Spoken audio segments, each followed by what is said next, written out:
Sports, and I welcome you all, and I hope you're all having a great Friday evening. This is, of course, Flying Flapper, and we're looking to get involved in the FIA races now. However, I did try to connect to the FIA Manufacturers Series using my Porsche Cayman, and was just about to get into the race, 10 past 8. And it disconnected me from the network. Now, not disconnecting me from the Gran Turismo server, but disconnecting me from the network, i.e. disconnecting from the race, which I'm absolutely gutted about, because it's the second time this has happened to me in this season, and I have no time to be able to enter the same race. So it's almost counted as nil point again, like I say, for the second time this championship. So there's barely any point of me even entering tomorrow's race now, because I'm that far down in the championship. However, what we will do is we've got a second chance at least to get into the Nations Cup, where we have actually performed a bit better and we haven't had such problems. So hopefully we won't have the same problems leading up to this race. But I've checked my internet, guys. My internet is looking as good as it normally is, and really shouldn't be experiencing any problems. So as far as I'm concerned, all these problems is to do with Gran Turismo and not my internet. So big apologies for myself, but there's really nothing I can do about it. But hopefully we can make up with it with some decent results in the Nations Cup. Now, the Nations Cup will be around the Australian track of Bathurst, using the GT3 cars, so I probably will go with the Porsche 911. And that is a track that is normally one of my strengths. Now, obviously, I don't want to jinx myself and say it's my best track and then come last or something, but you know, I'd like to think that I will do reasonably well around that circuit, and I've got most of my wins around that circuit as well. So, if history tells you anything, hopefully we'll get a good result today.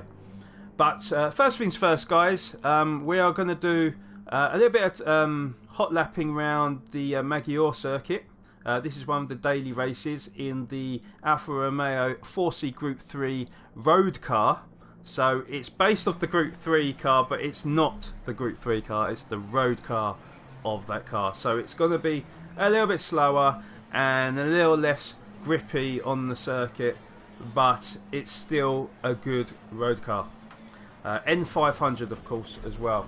So for those of you just joining, please do enjoy the races, and if you're watching from a video perspective, then like I say, I hope you do enjoy. And remember, guys, if you do like, then please do leave a like for the video, and if you do want to see more racing content from myself, then please do hit that subscribe button as always. So anyway, 3 of us have put a lap time in. So far I've got a 2-minute 05.569, which is a good 2.5 seconds slower than the first guy. Now, I don't think I'm going to hit that time, but the aim of the day is to actually hit a 2-minute 4. I think a 2-minute 4 would be decent and quite competitive, hopefully. Right, okay, and also as well, big apologies, because I did actually start the stream earlier, and I might have to delete them videos, because what I didn't realise, and the klutz that I am, is that my blue snowball that I have connected, I didn't actually link it up to the PlayStation properly. So for about 10 minutes I was talking and not realising that people couldn't hear me. So I do apologise for that, but we are back on now, and hopefully you can hear me loud and clear. If not, then I give up. So anyway, let's get to the circuit and let's see what we can do. We're going to go around here for about 20 minutes, and then we'll do a little bit of practice for Bathurst, which will give us 10 minutes, and then obviously with the normal FIA, we have qualifying for 10 minutes, and then I'm not even sure how many laps it is. I would imagine probably about 7 or 8 laps, I think, but we'll see. Right, let's do this.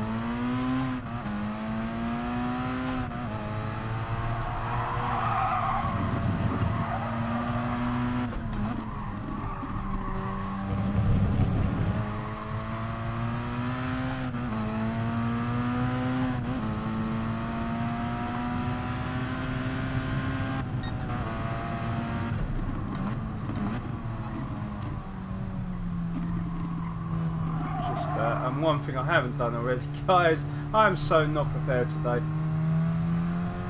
So not prepared. Right, okay, I'm just getting my stream up now. So if you have said anything, guys, do apologise. There we go, right. We'll treat this as an outlet. I'm sort of got one hand on the mouse, one hand on the steering wheel. Trust me, it's hard work.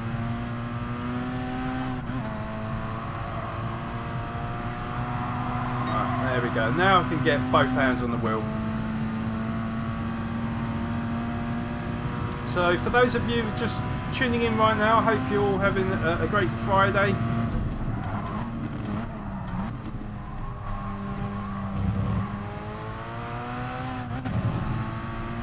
JRA Norway, welcome to the stream. How are you doing? You have faith in me today. Well, like I said, oh my god, at the start, I was trying to enter the FIA Manufacturers Series, and the game kicked me out of the race. Yeah, kicked me out of the server. That's the second time it's happened to me on the manufacturers in this season. So there's clearly a major problem with their servers. But what I really don't like about Gran Turismo, and they really do need to sort it out because otherwise people are just going to leave the game, is they don't give you a second chance to enter the races. So if you've done what I've done, where you've you know, left yourself too late to join other races, then you haven't got a second stab at it. Considering it wasn't my fault, and I'm pretty certain that other people will have the same issues as I have, I think it's unforgivable for them to do that. Especially if you're doing really well in the championship, you know, won every race or something, and then through no fault of your own, you can't enter that race because of their issues. They should at least give you another chance, even if it meant the next day, to at least enter the race, especially if there is quite a lot of people that had the same issue. So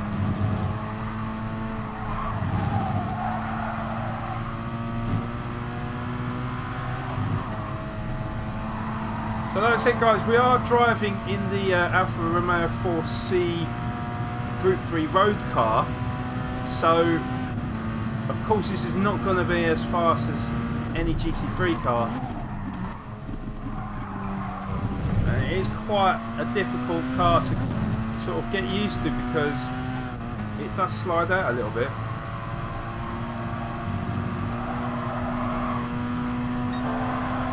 You've got to be very gentle with the steering input, otherwise you do slide out.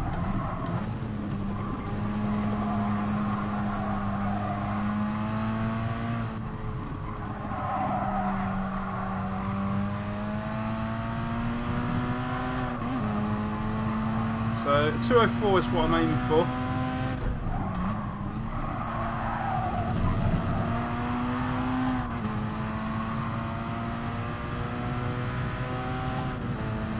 Slow.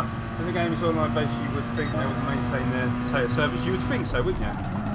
Especially when they do like maintenance as well. I mean, the announcement I was going to say as well is that because my Project Cars 2 league is edging ever so nearer. Once this FIA Championship is done, that could be it for me in terms of Gran Turismo anyway. I think I might move over to Project Cars 2. And now I'm not competing in this league that I'm setting up, but I still want to sort of try and get good at the game. Oh no, fucked it.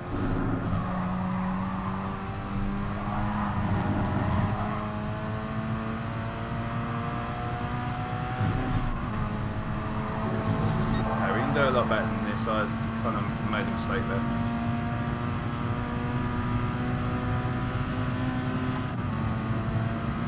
Just think, like, with the game as well, I've said it before, but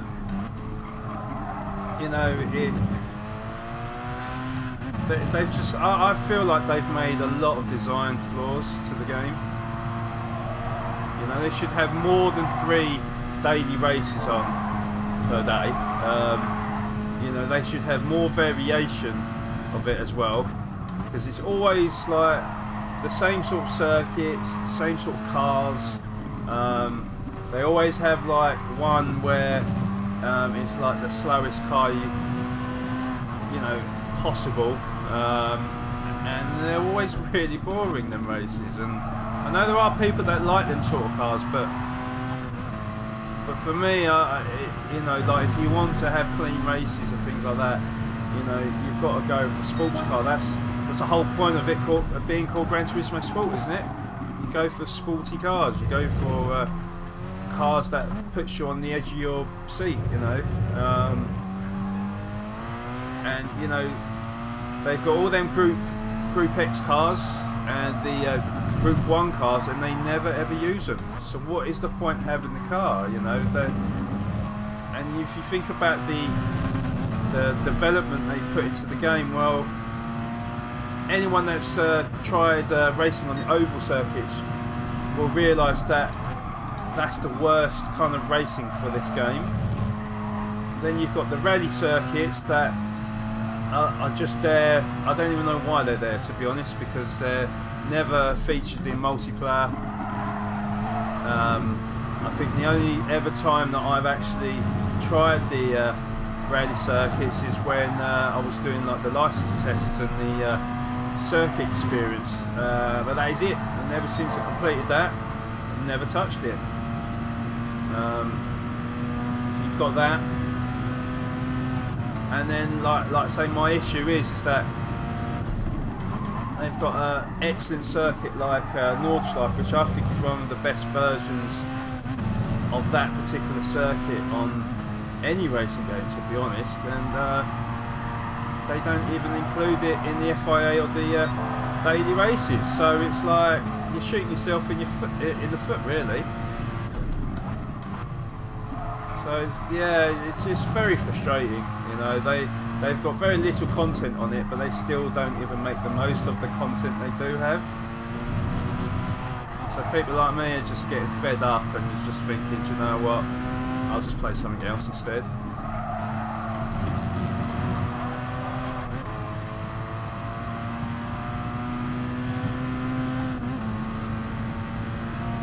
Okay, we're getting a little bit quicker. 2:06.5.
Okay. So we're 2 tenths up. Let's perfect this corner.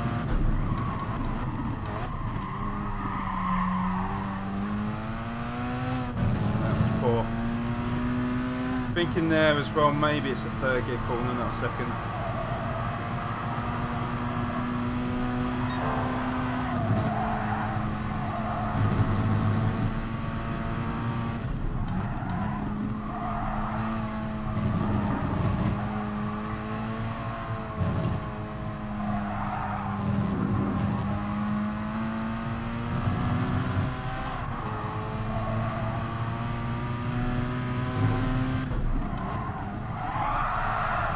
Oh god, massive power slide.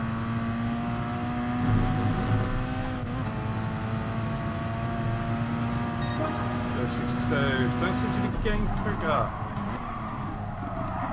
I mean, quicker compared to maybe my previous laps on this go, but we hit a 205.5 earlier in the day, just having a little bit of practice.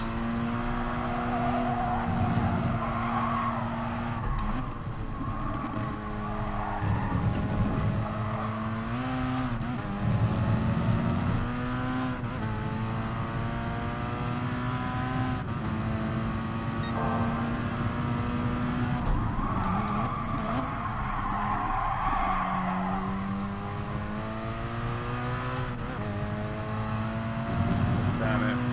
4 tenths up we was, and then I made the mistake there. It's very easy to lose time with this car because it can be quite unstable, and if you take a corner too fast or you put a bit too much steering input involved, you really do lose the time. But that was a good good little corner there. We've made up 2 tenths there, so we're now nearly half a second up. Right, I'm going to go in third gear here and see if that helps yet. That's good.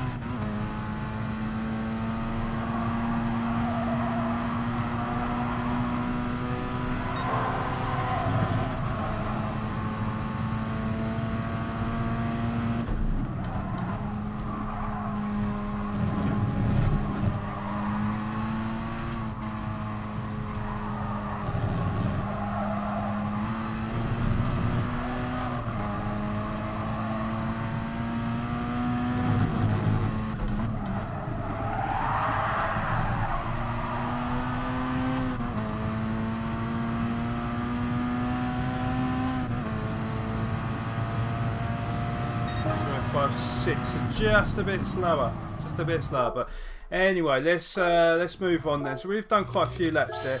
I have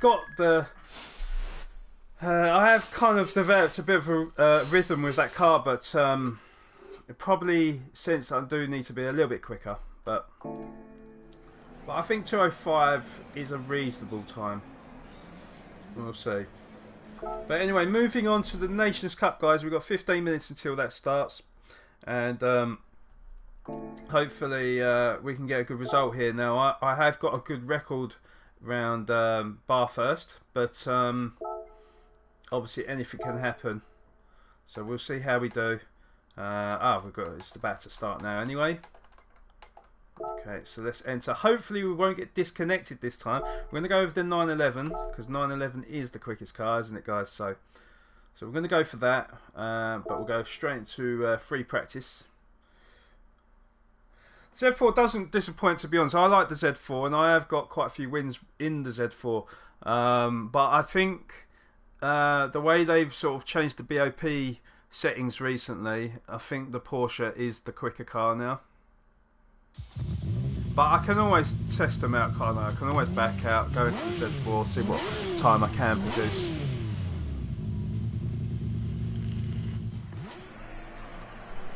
And I did have a go earlier on as well.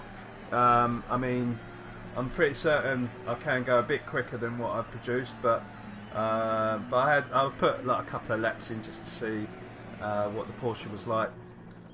So we have got a 204.995. I do believe I could improve the lap by a second, but we'll see. Let's do a couple of laps. We'll go in the Z4 and see what we can produce in there.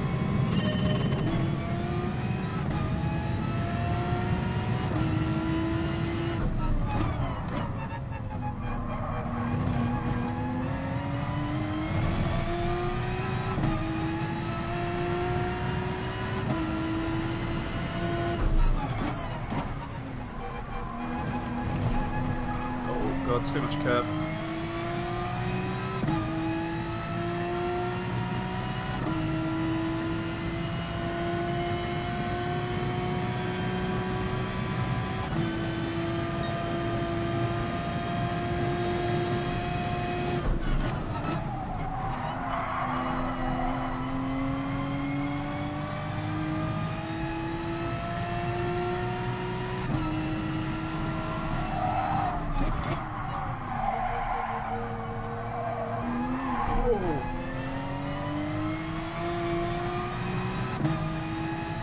Treat this as always like an outlap. Just get some rhythm going.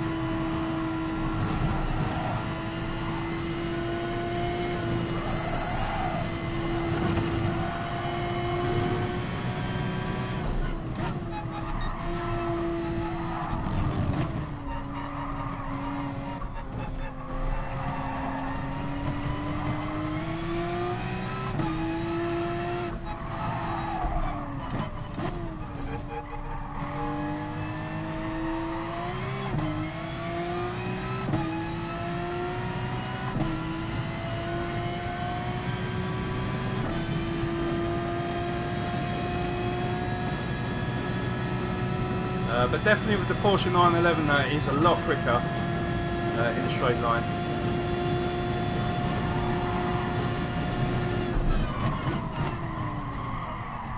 Oh, I've overdone it. The brake probably on the 150-yard board.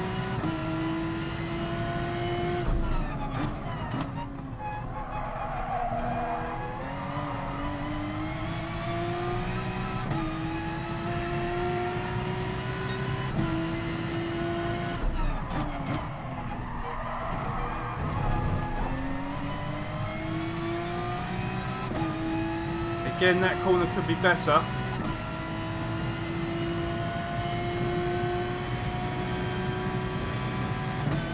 But it does put us nearly 4 tenths up.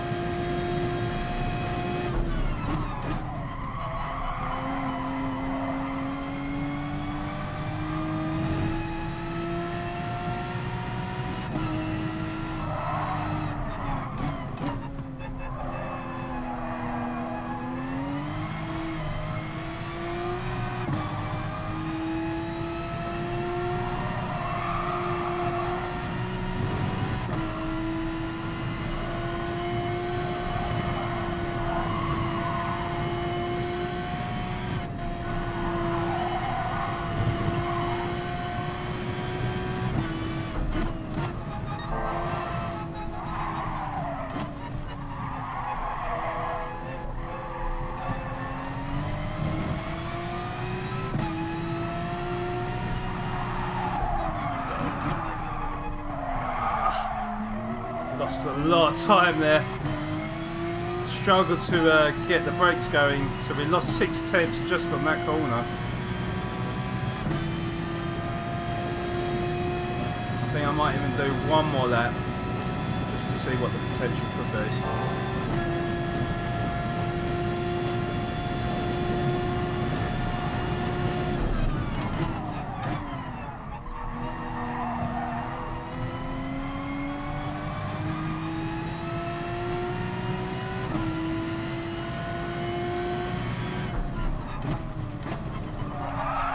No, just pull that grass, and that actually worked to my advantage there. But well, we lost a couple of tenths, but could have been a lot worse.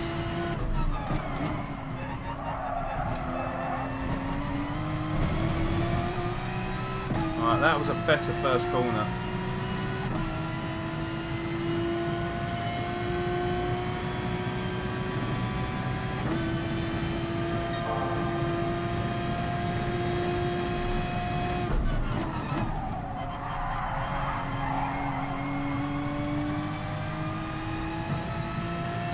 half a second up.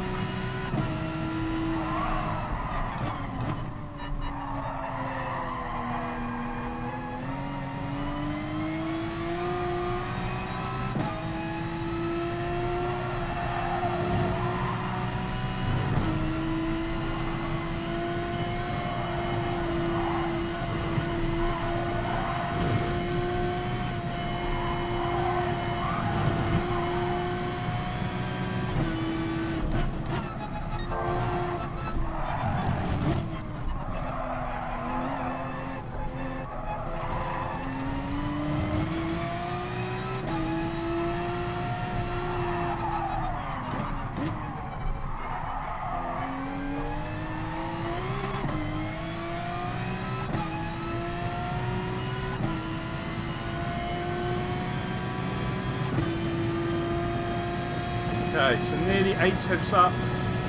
It's more like it.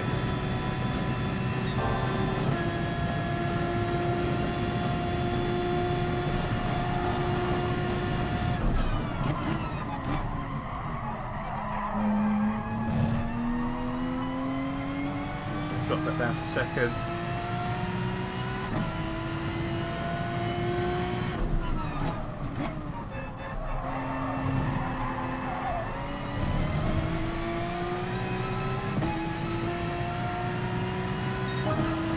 At 5002, not too far off our time, but anyway, let's go into the Z4 then. Let's see if we can actually improve on that. I can only really put in 2 laps in. Yeah. So we've got 7 minutes to go.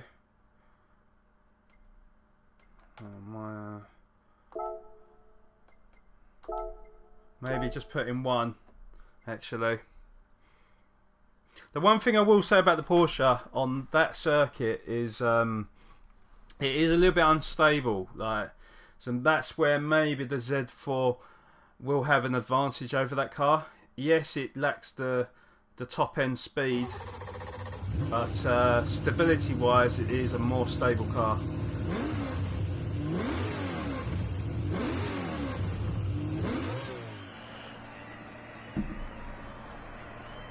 Right, okay.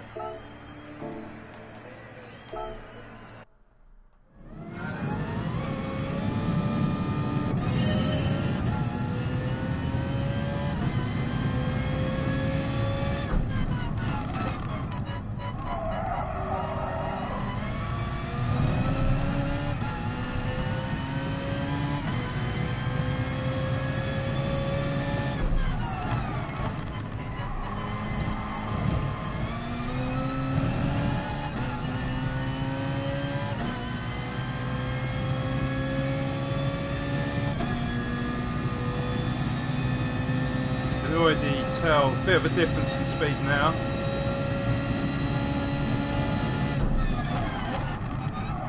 As we try to get up the hill.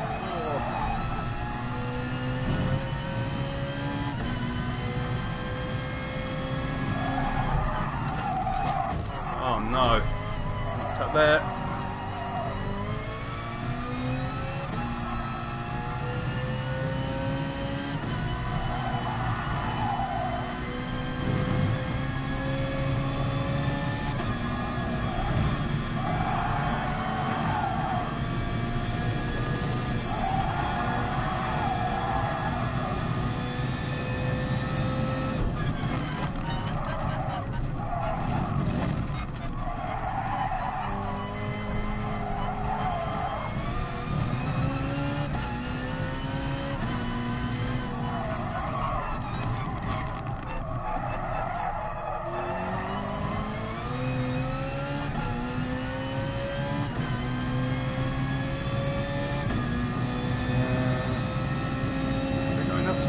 I don't think we have we?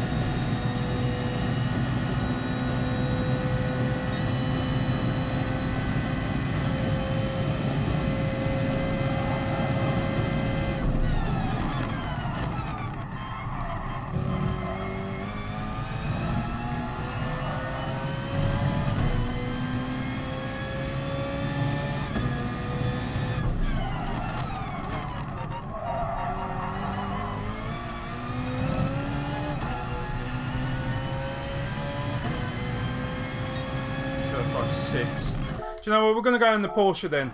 I've always gone with the BMW Z4, but I think I mean, I hope I don't live to regret this, but I think we'll go over the Porsche this time because not really. I've not raced around Bathurst with the Porsche, so let's enter then and let's get into the Porsche.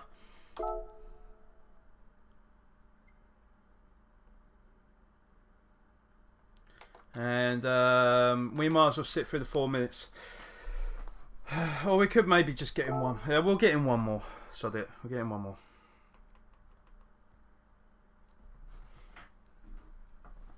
But for those of you who've just joined the stream, welcome. I hope you do enjoy. I hope you're all having a great Friday as well. And let me know how your day's been, or let me know what you think of Gran Turismo, whether you played it, whether this is the first time you're watching it, you know, what kind of experience you've had with Gran Turismos in this game, maybe Gran Turismos in the past. You know. Don, welcome to the stream as well. How you doing?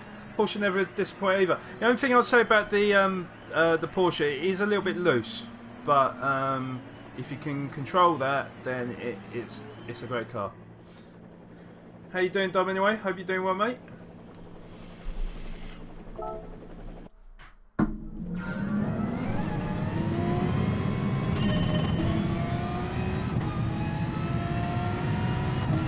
we'll put one more lap in.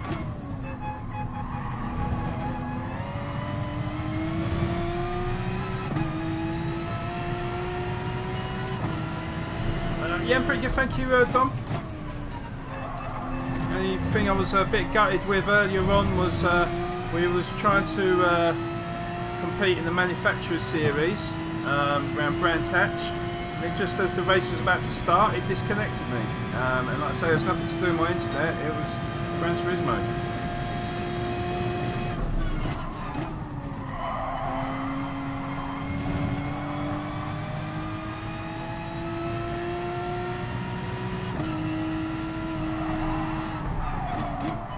So, you know, I could have brought you some racing on that as well, but instead we've just got the one race in the FIA and then maybe a couple of races in the daily races. So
there. Right, well that was a little bit quicker.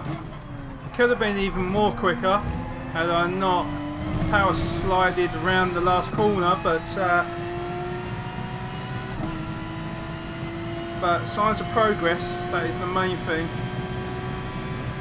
I mean, we're talking about literally like 21 thousandths of a second quicker there, but anyways, so that's not going to reflect much difference on the friends leaderboard, but you know, every little helps.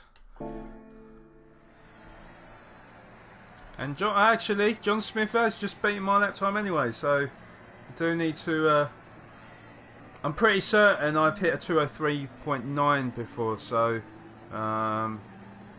pretty certain of that, so I know I'm capable. I just need to link all the the good corners together and get a good time. But we'll see.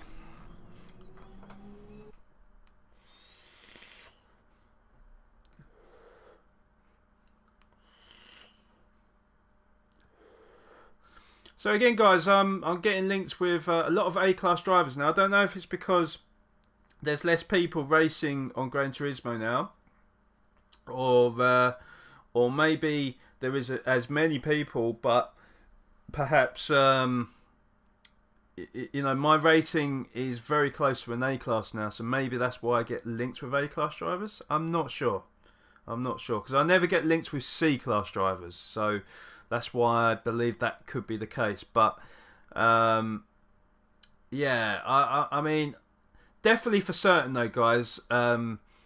I think less people are playing the game because on my friend's leaderboard that used to be filled up with people, and now I noticed there's only like a few people on there now. So I feel like people are sort of getting bored of the game, and like I said, guys. Tomorrow is probably my last Gran Turismo Sport stream, and we're switching over to Project Cars 2. So if they do release more DLC in the future, like i.e. more tracks, maybe more cars, then I'll come back to Gran Turismo. But as it stands at the moment, I am starting to get bored of the circuits because it's the same lot. I mean, personally, if you take out the oval circuits and the rally circuits, which are either not good for the game or never get used. Really, there's probably only about 8 circuits that gets recycled over and over again. So, you know, I was exactly the same with Assetto Corsa. Assetto Corsa had very little content, at least on the console, which is why that game didn't last too long in my eyes. And it's just the same with Gran Turismo. They really need to step up their game and bring out more DLC, otherwise people are going to get bored of it. So, but that's just my stance on the game, guys. Obviously everyone's got their own opinions.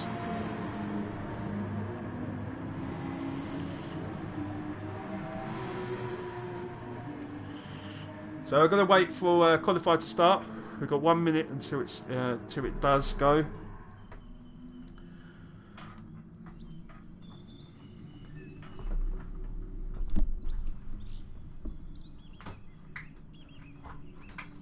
I do also think as well, guys, that because this is a longer circuit, they should really give you more time to qualify as well, rather than just give you the bog standard 10 minutes. You know, when you're talking about over 2 minutes per lap, that doesn't really give you much time to really get a lap time in. If you make one mistake, you're kind of screwed, especially because obviously it's a tight circuit. You don't want to be doing qualifying around other cars, so you want to kind of space yourself out. So by the time you wait for everyone to come out onto the track, it's like you've got like about 8 minutes to put in some laps, and yeah, in fact it's not. I think the first lap is an out lap anyway, isn't it? So 6 minutes. So you only have really like 2 opportunities to get a lap time in around here. But that, again, that's just my opinion. Do I know? Sorry, what's the question? Do I know how to make a game? All I know is I know what makes a game fun. Right? I might not know how to develop a game and know how much hard work it takes. I can only imagine it takes a lot of hard work. But at the end of the day, Dom, you know, if you ever played like any of the older Gran Turismos, them games were full of content. So why go from having all them courses to then not having barely any? You know, don't get me wrong, the few courses, the few new courses that weren't on the previous Gran Turismos, but they were in this Gran Turismo, they were a lot of fun. They're good circuits, you know. And obviously Bathurst was on the old Gran Turismo, Nordschleife was, but they don't ever use that circuit anyway. Nürburgring GP was on the old one. Brands Hatch was on the old one. You know, so there's a few others that they're there and they've improved. But but still, it's not good enough though. You know, I would have rather just waited another year for them to make a full game. And bear in mind they've been making this game for like what, 4 years, 5 years. Yes, it's the best looking game out there. Definitely the best looking racing game out there. But I would take content over graphical fidelity though.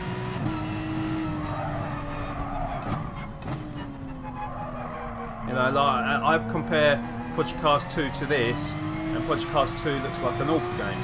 But then if you take into consideration that they've got more content, they've got dynamic weather, dynamic lighting, when Gran Turismo doesn't have that at all yet, and might not ever have that,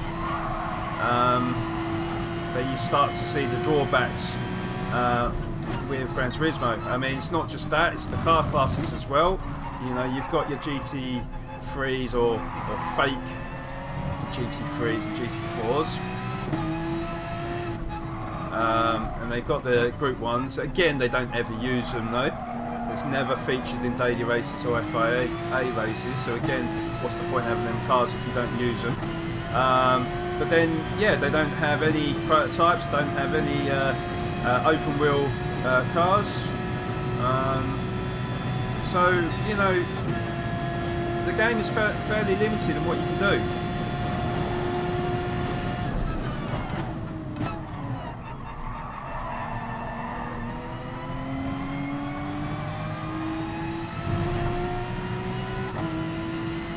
Maybe, but, you know, if Project Cars can get them, then why not Gran Turismo, which is supposed to have a massive budget, you know?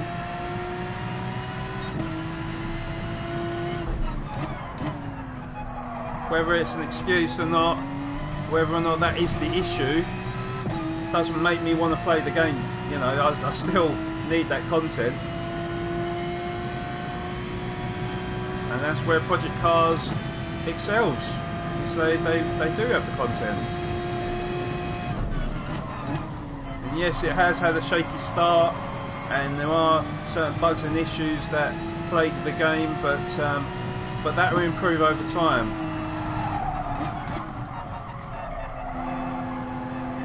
And that is what I was going to say as well, guys, is for those that don't know, I'm going to have a Project Cars 2 League up and running possibly by next weekend. And there'll be full coverage of that on the channel, so I hope you can join me for that. What should be a nice exciting league.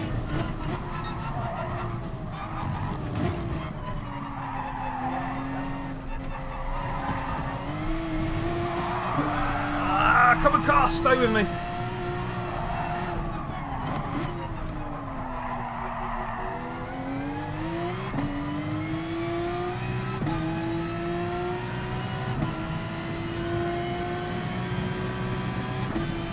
So just looking at the times, we've got 206s, 208s.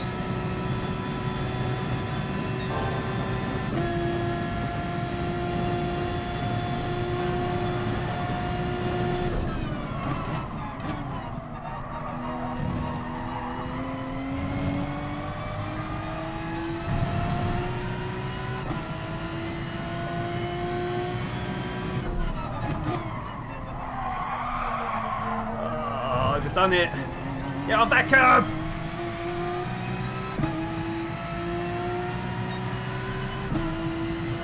And we are pole so far. Obviously, I want to improve.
Down to P2 now.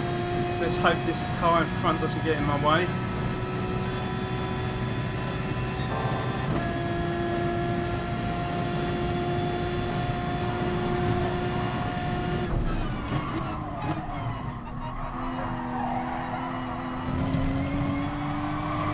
Ah, come on, car! Oh, my fucking days.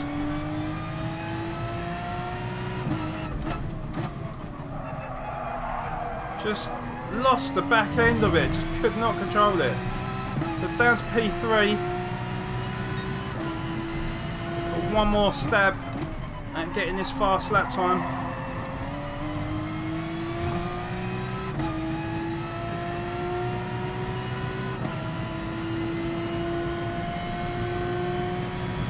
Yeah, but I mean, but that's Gran Turismo being, what you got to remember, Dom, is Gran Turismo's been developing this game for more time than Project Cars have been developing their games. So surely they should have the licenses. And if they haven't got the licenses for the tracks, then why didn't they make more tracks then? Why didn't they make more generic tracks? Why didn't they bring back more of the classic circuits that they used to have and just like remaster them or something? I don't know. You know, there's no excuse behind it. You know, all this bullshit, well, you know, we've got 4K and HDR. Well, yeah, maybe they do HDR and 4K better than Project Cars, but it's still in the game though, in Project Cars.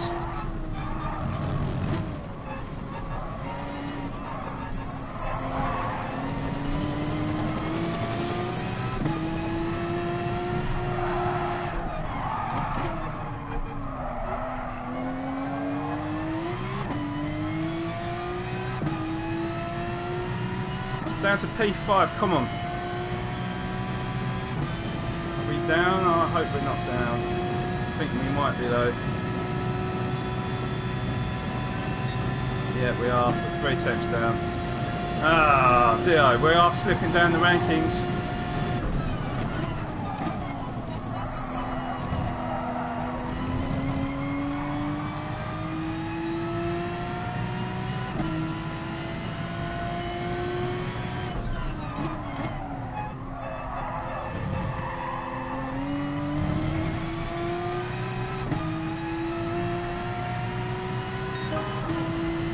So 3 tenths up, but it can only qualify us in a P5, but that's not too bad though, guys, to be honest.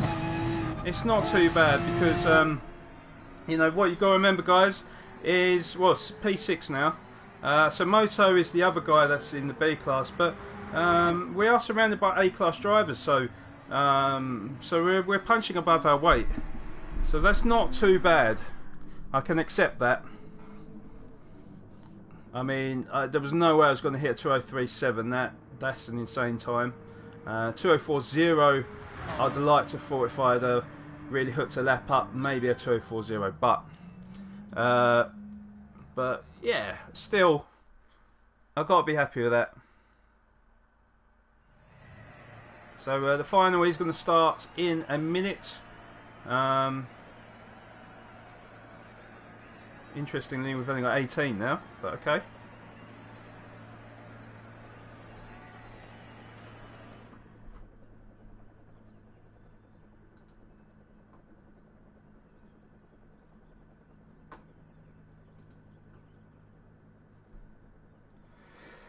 Well, alright, well, Dom, let me put it this way, alright? Are you happy about watching my broadcast racing around in the same 8 tracks throughout every single week of the year? Would you watch me if if the same 8 tracks and it was like, I don't know, like you've got 3 different tracks every day, right? So every 3 days I'm going to go on this circuit, yeah? Would you be happy? That is my question to you.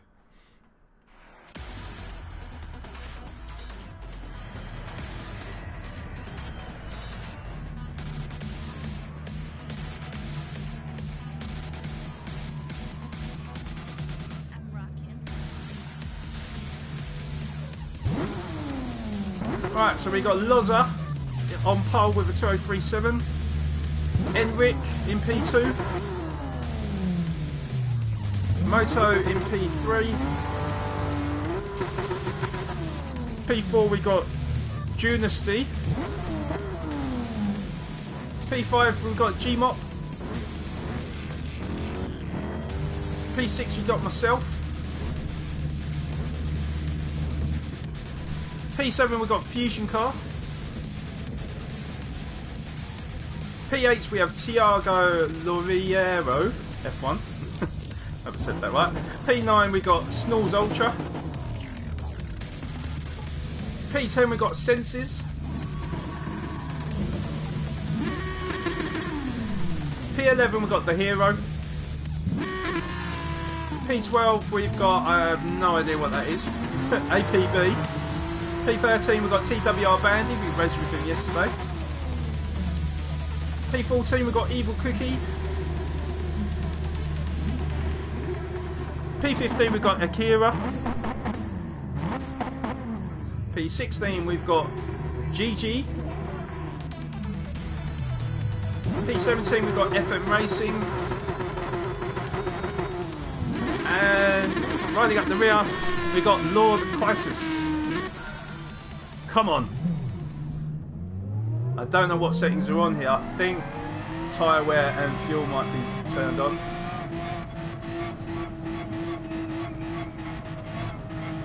It's going to start me on a corner, isn't it? I know it is. Of course it is.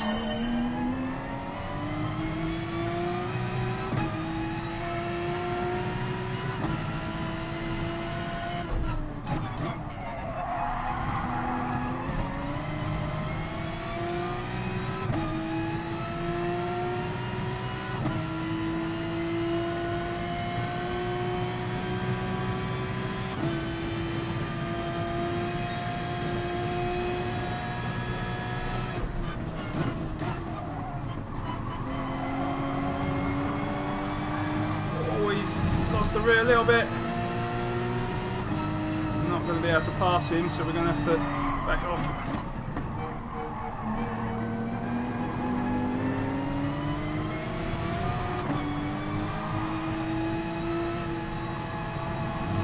Oh shit! That barrier! Oh my god!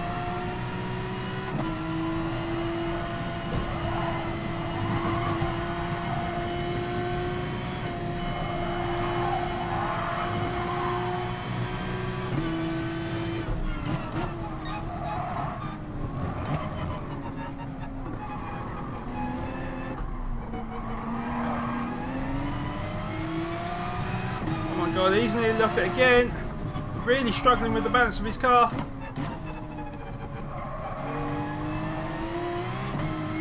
Oh my god, I've hit the barrier. What am I doing? But he must have hit the black barrier as well, because there's quite a gap between myself and P7 now, so just wanting to get a better exit though.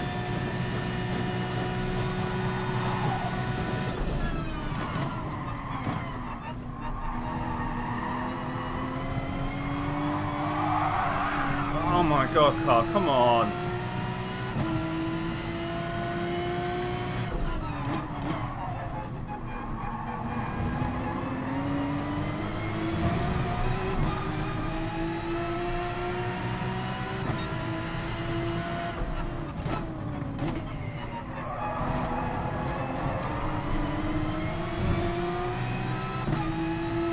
So up to P5. I don't think he saw me, to be honest. I forgot to put my radar on as well, so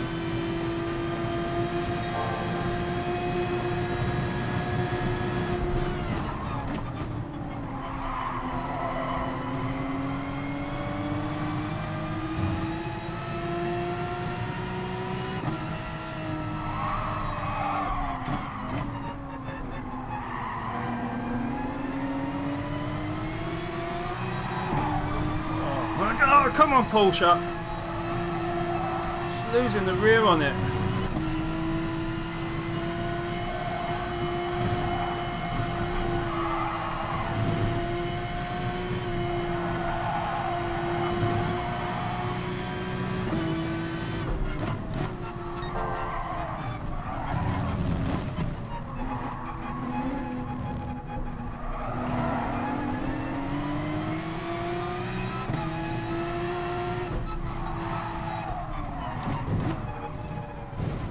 Oh, that's a nasty collision. We go up to P3 because of it.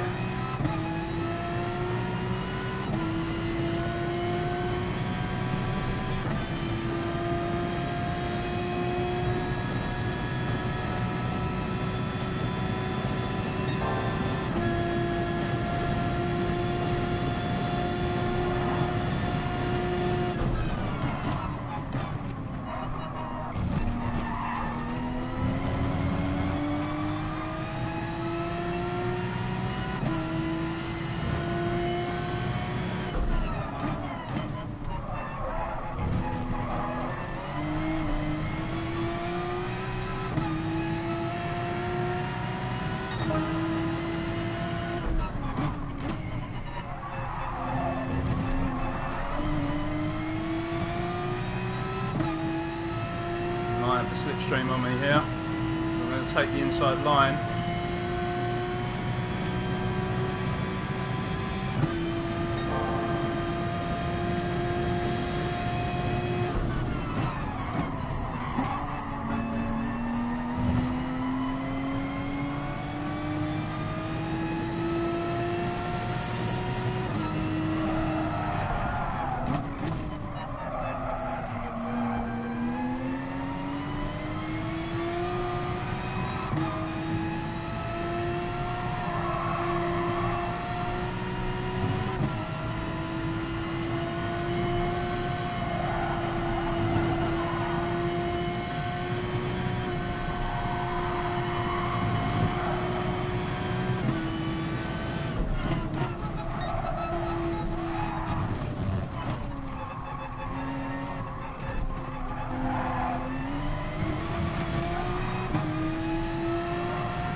Okay, so we've got a nice little gap between myself and the guy behind now.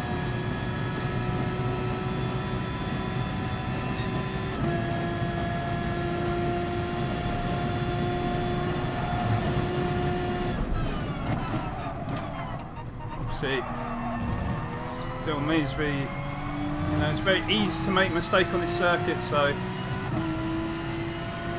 by no means over.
So in fact guys, there is no tyre wear or fuel usage.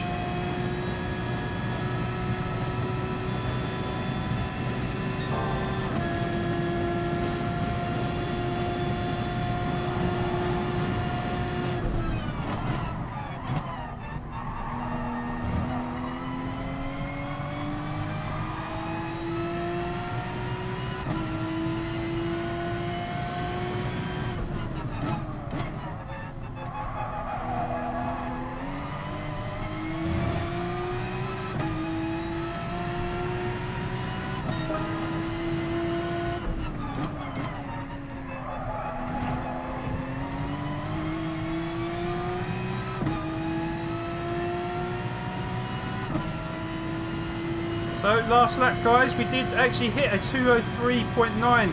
So I did tell you I can hit them lap times. It's just a shame I couldn't do it in qualifying.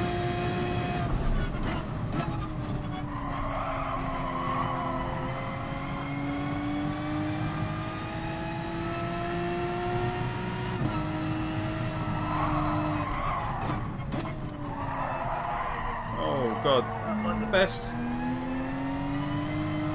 2 mistakes I've made there.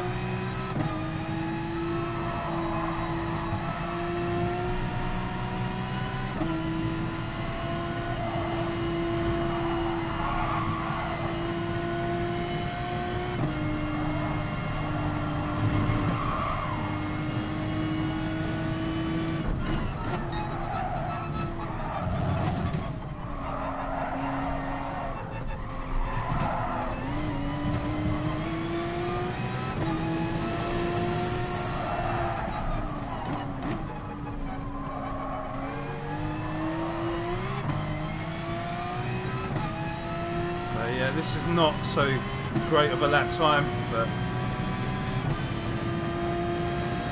yeah, there's 8 laps, yeah, I know.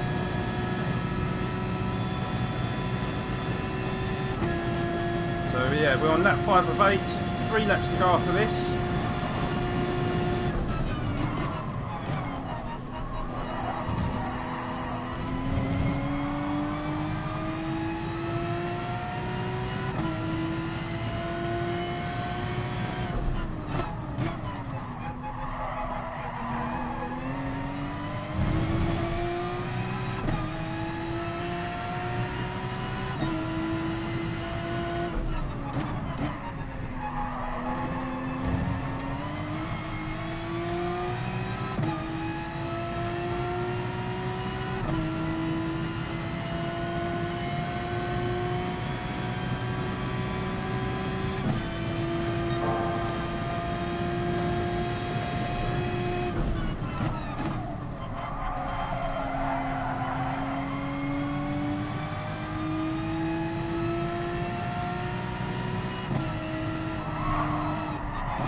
A bit wide there, got away with it.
That car in front has lost time for some reason.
And he's regathered that pace. I mean, I think he is quicker than me, and obviously Loza as well, a lot quicker than me. So at the moment, I am pretty happy with third.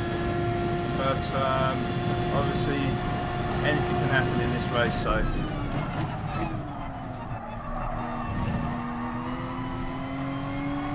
I don't want to jinx myself right now.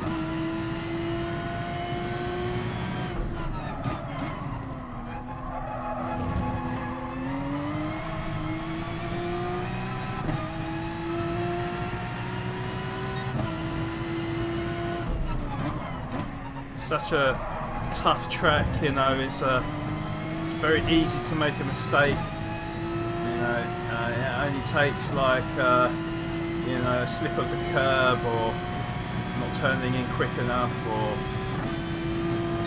not applying the brakes quick enough, or something like that, and that could be your race ruined. So it's very difficult to keep your concentration and keep consistent. So I'm really trying my very best just to do just that.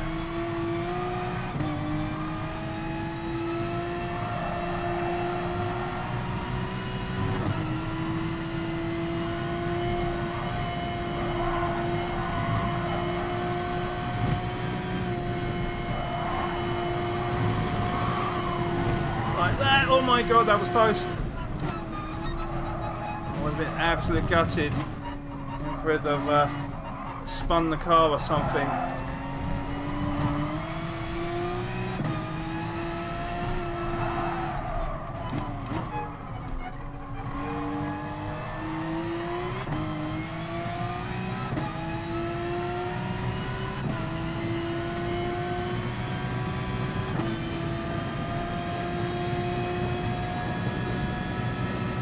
So, you know, there might have not been too much in the way of overtaking and stuff, but that's not that.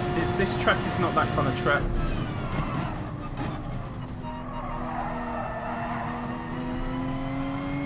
As a driver, I much prefer races on this circuit, at least, where you're having a nice quiet race and you can just kind of get on with what you need to do.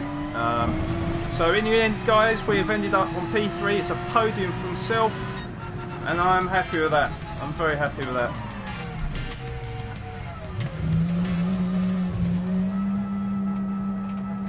It's no surprise as well that the top 5 are all using the 911s.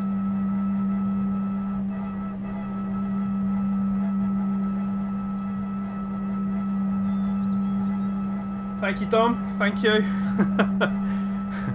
I'll tell you what, this track as well, it does raise your blood pressure as well. It's like I say, I'm literally sweating. So fair play to first and second for keeping their nerve, keeping their pace up. And even the guy in fourth as well. I mean, I've raced him many times before. Fair play to him. I mean, the gap between myself and him was only 2 seconds, so he did well. And then there's a big gap between him and fifth.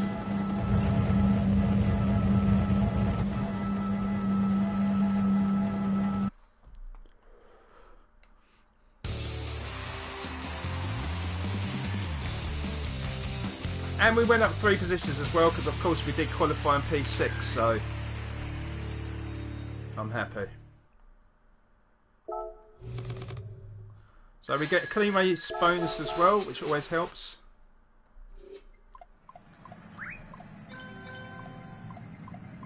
Just save the replay. Go. So just looking at the times, yes, Loza did have the fastest lap. And then Junior Steve was slightly quicker, but very, very close in the best laps between me and him, and Enric as well. And then the rest are 204s, 205s, 207s. So, yeah. Good standard though still, guys. And again, yes, the 2 guys in front were A-class drivers, so wasn't expecting to do better.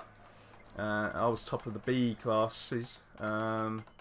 So yeah, I don't know if this is going to rank me up at all, but yeah, we've got 3,164 points now, which is pretty good, but obviously I'm not going to win it. But yeah. Anyway, good start to the day.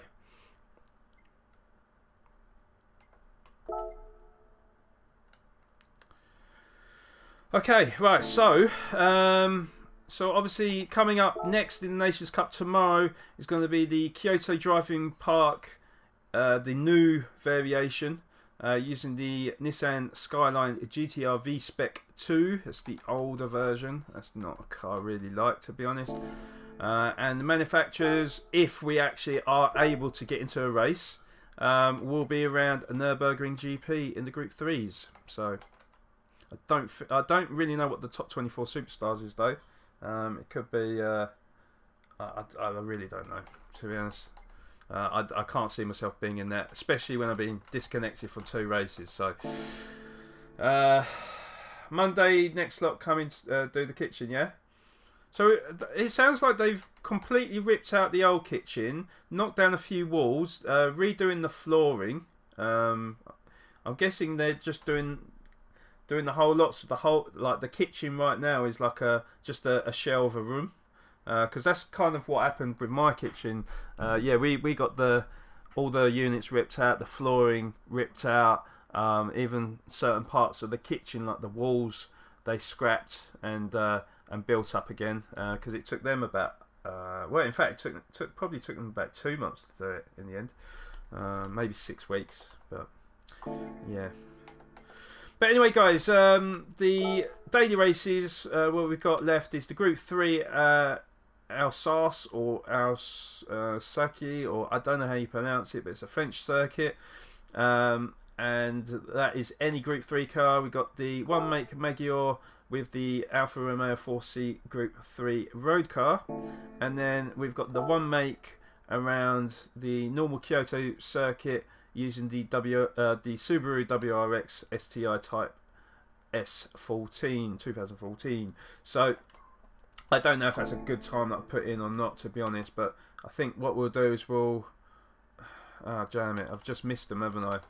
What I'll do is I'll do some qualifying for this, because I've not put in the time yet, and then what I will do after is maybe go into the Magyar race first.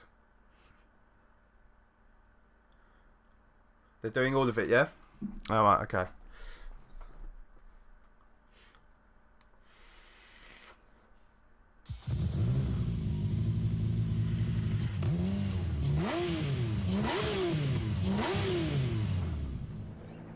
So far, the fastest time I've got on my friends list, not many people have done it, is LJT with a 155.0.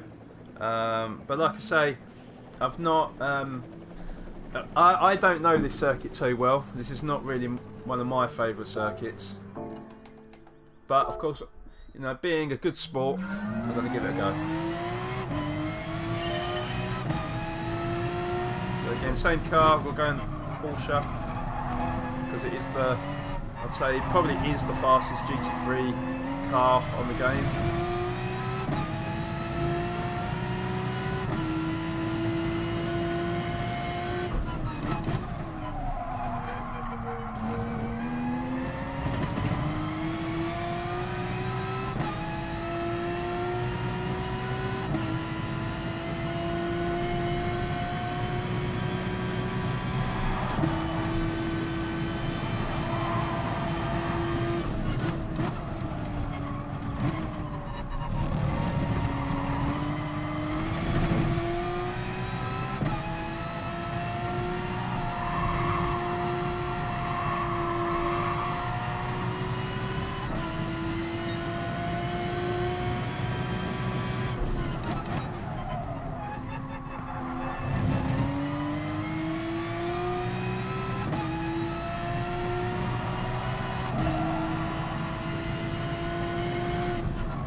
know we can go faster than that.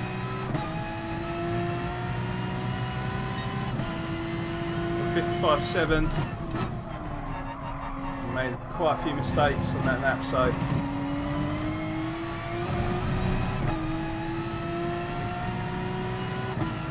I'll be doing Gran Turismo Sport. What are you doing now? Oh right, okay. I didn't even know you had the game, to be honest.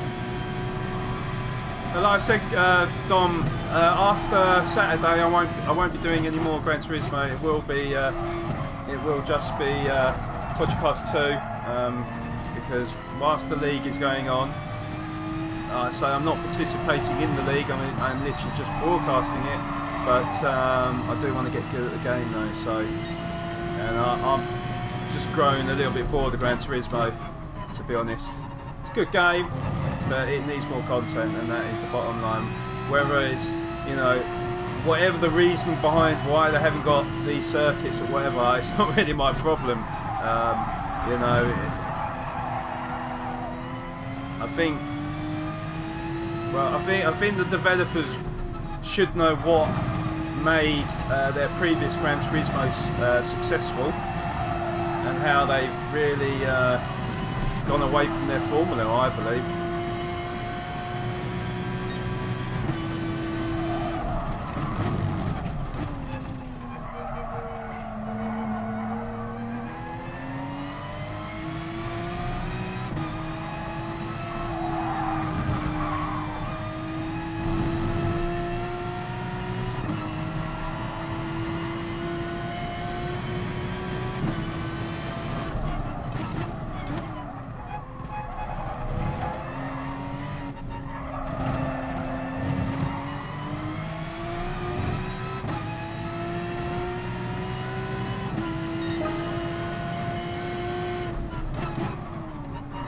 Again, we made quite a few errors on the last laps. Oh my god, and then look at that power slide.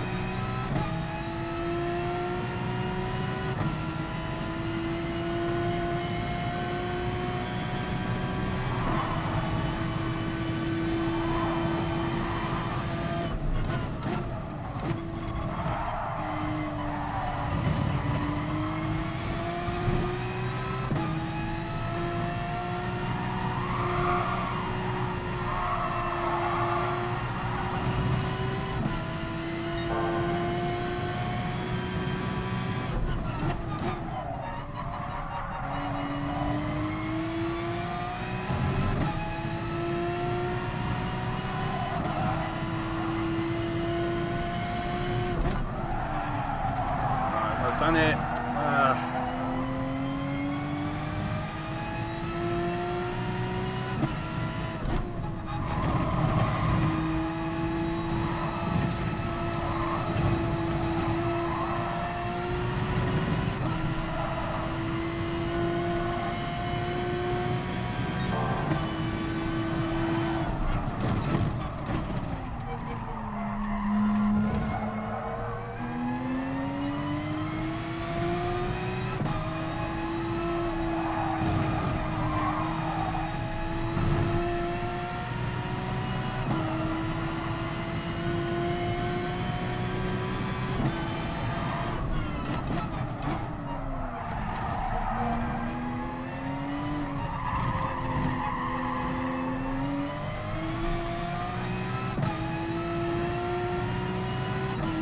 Bad last sector, but the 54.9, big improvement on what I did do.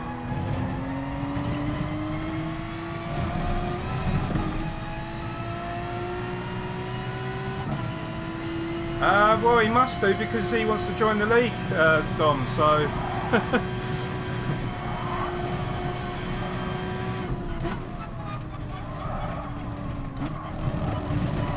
B-Boy does play a bit of Gran Turismo, but I think he will be pretty similar to my thoughts, to be honest. I'm not saying Gran Turismo is a bad game. What it does well, it does really well, but it's not enough, unfortunately. You can't stay interested in the game if it doesn't have content. It's as simple as that, you know.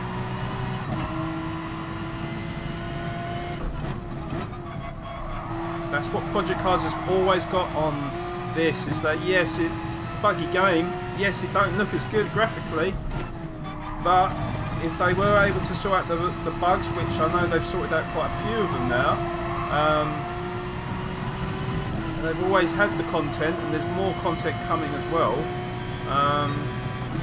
And it mirrors motorsport a lot closer than Gran Turismo does. Gran Turismo does feel like an arcade game, unfortunately.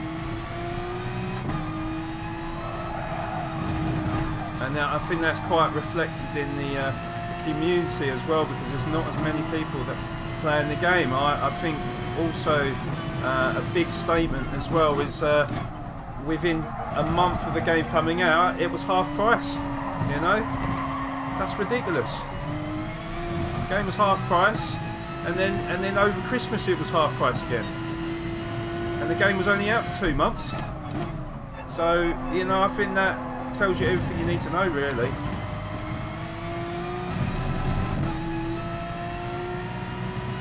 Like I say, it's a good game. I'm not, you know, if I was going to review the game, I'd probably give it like a 7.5 out of 10. You know, it's still a good rating, still good at what it does well. Oh god, I fucked that.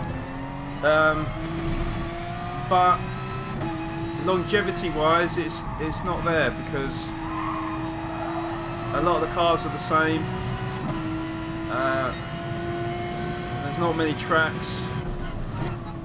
For example, I'm not a massive fan of this circuit.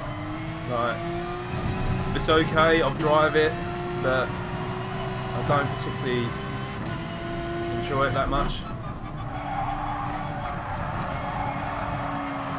Oh, fucked it. Time is it now? 10-2, right. So we'll put in one more lap time around here, then we'll go into the Magyar race. I've overdone it. When Unreal Tournament, that was an awesome game, yeah? Yeah, I remember the Unreal Tournament. I know that was a good game. Oh god, oh god, oh god, oh god. Not played an Unreal Tournament game for a long time though, Dom, but I do remember the old school ones, maybe 10 years ago or something.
That'll do. That's not too bad, I suppose. So we've got 7 minutes. I think it's 7 minutes until the Magyar race starts. So we have gone top on my friends. Just see when the other guys got their times. Oh, right, much earlier in the day. Off Andy Wilf. Okay, yeah, not too bad then.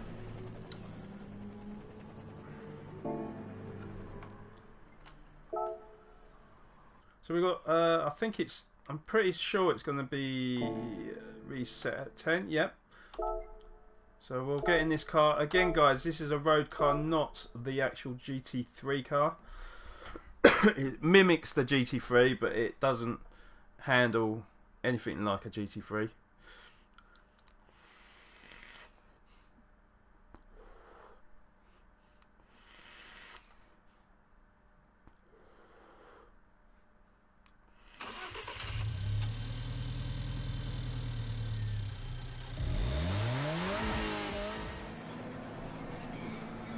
Right, the one thing I did want to quickly check, guys, is yeah,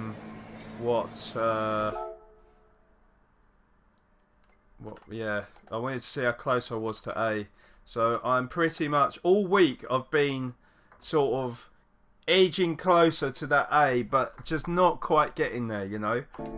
Always getting like one bad result here and there, which obviously lowers my ranking, you know. But Frame One, welcome to the stream. How you doing? Hope you're doing well, mate. Don't know if you've seen the group message I sent on PlayStation. If you have, I apologise. I've not actually looked at my messages yet, but yeah, I sent out a group message today with all the interested parties. You know, asked a number of questions of what they would like to see in the league, and what sort of days and times they can be available for the league, etc. So if you haven't seen it, have a look at your group message. Just let us know what you want and all that. But yeah. Anyway, so we've got 5 minutes. Hold on. Oh, press the wrong button there. Sorry, guys. I need to enter the race, don't I? Not qualify. There we go.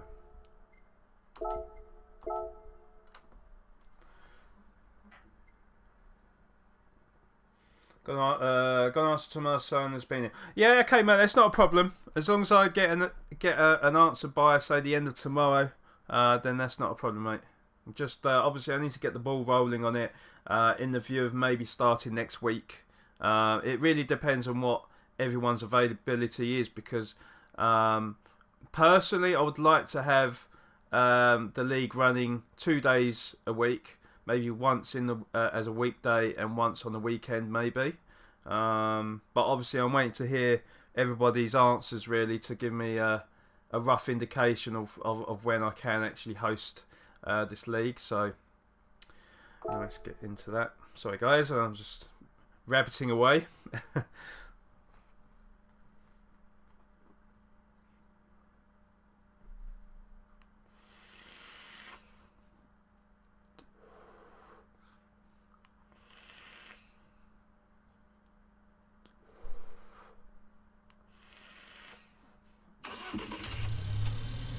But yeah, I hope you're okay then, mate. I mean, sorry to hear that your son's ill.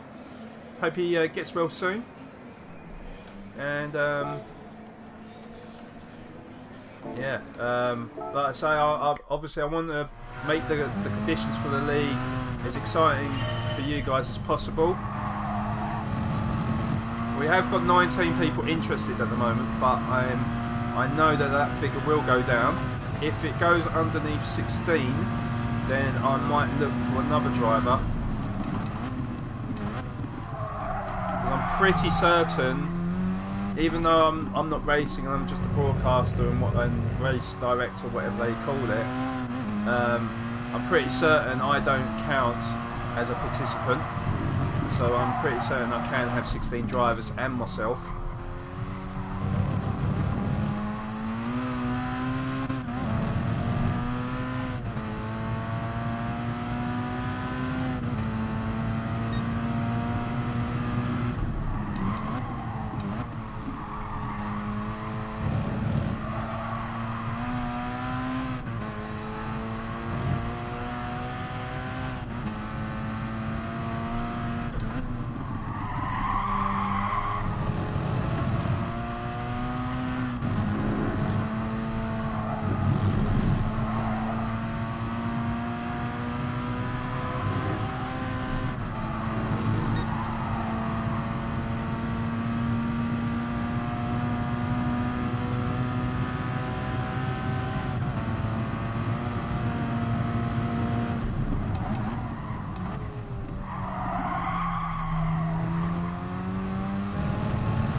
don't let your eyes deceive you guys. This is a road car. This is not a GT3 car. It's actually quite difficult to handle. It's just the key to this car is being smooth. That's what I'm trying to be. Oh god.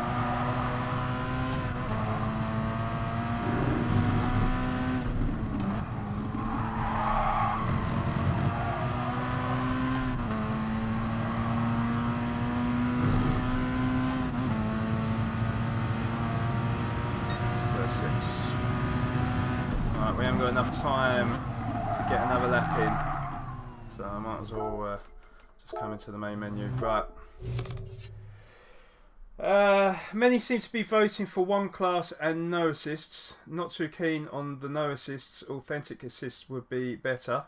Yeah, maybe. I mean, frame one, obviously, I know a lot of them are voting for it. Doesn't mean that you know, they're going to go against my vote. I mean, I obviously wanted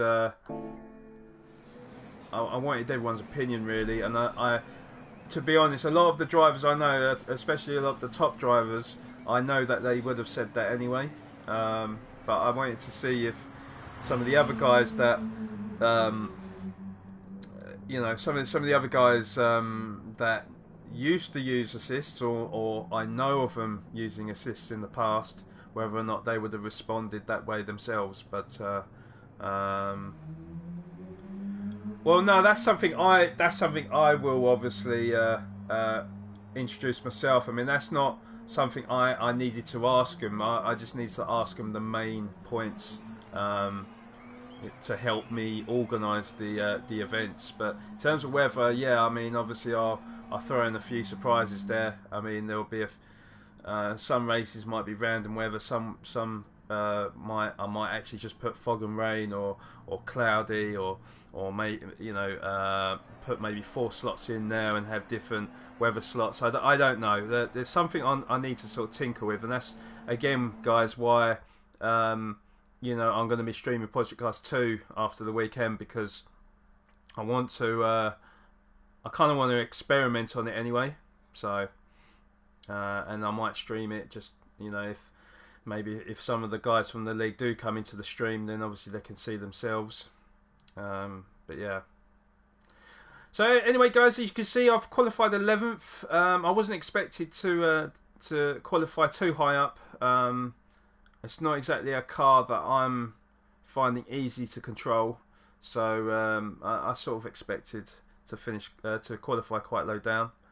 And we are mixed with A-class and S-class drivers again. So we have got a few Bs, which makes me a bit happier. And the guy who's qualified pole is a B-class driver as well, so.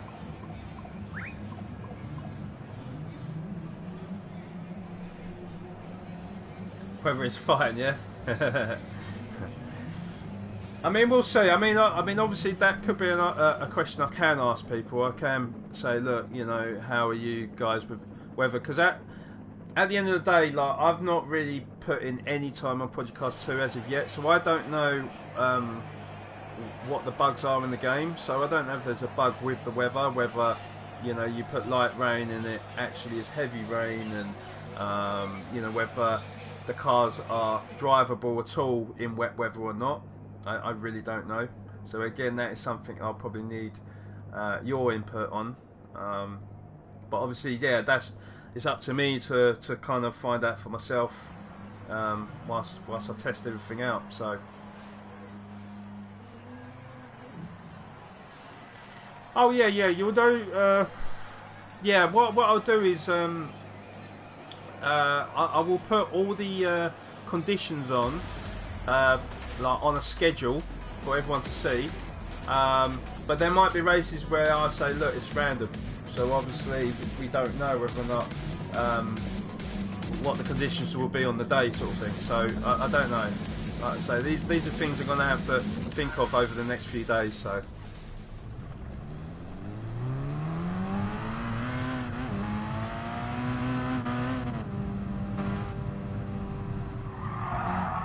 Please don't start me on the bend.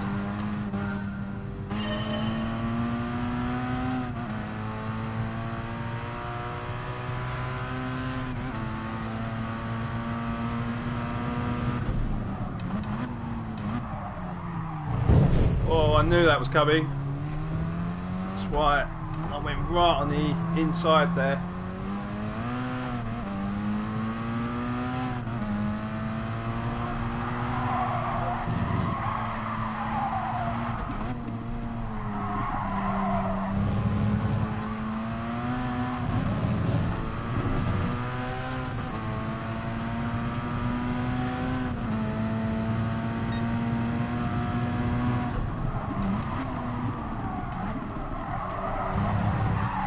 Knock, mate.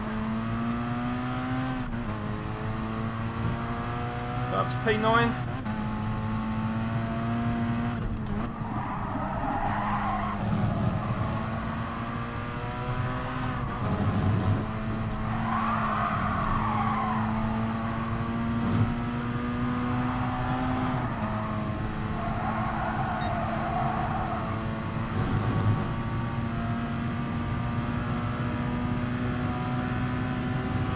Yeah, I know. Pit strategies do come into it, definitely. Oh, come on, car! What are you not? Car was not turning for some reason, so we lost a bit of time now. Why the car decided not to turn? Done like how many laps in this car and it was completely fine, and then when I get into the race, characteristics feel completely different.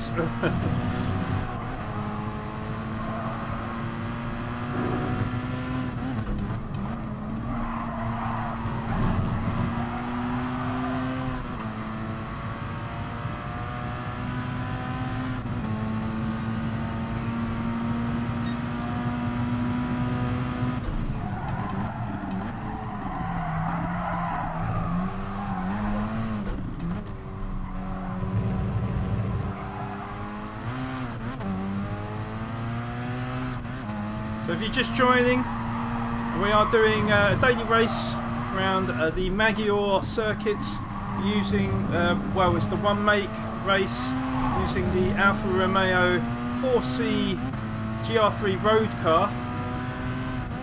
Just gone up to P8.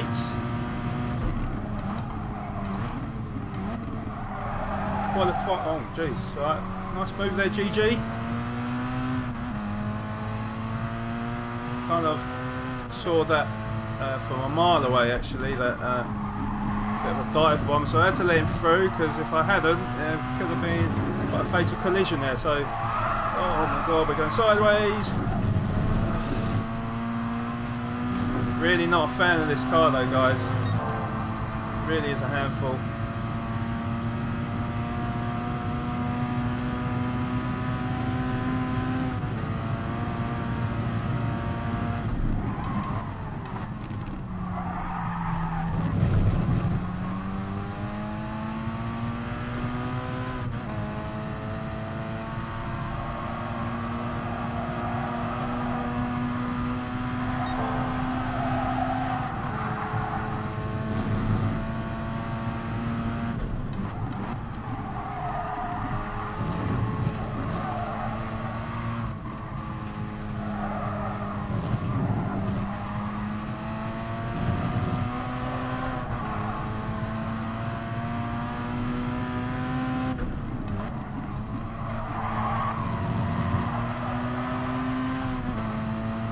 Yellow flag, is someone spun? I don't know, we're up to P8, so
use the slipstream of the car in front.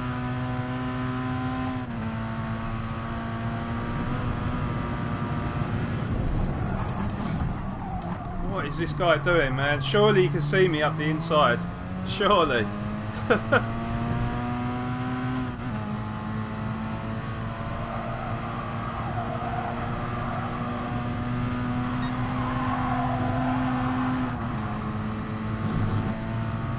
up to P7.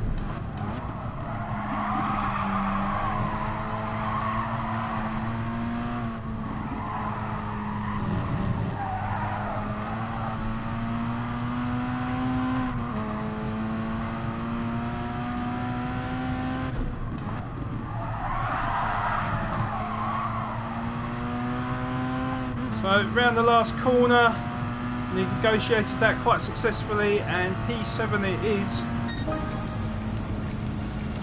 And again, I've got to be quite happy with that, guys. You know, we qualified in P12, we was up 5 positions, and we had a good mix of B, A and S class drivers, so me being a B class, that's got to be pretty decent. Although the guy who was top, he was a B class driver, and he finished first, so fair play to him.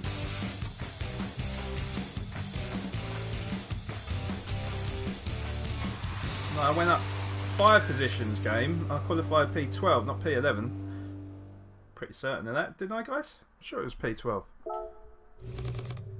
So another clean race bonus. I'll take that nicely.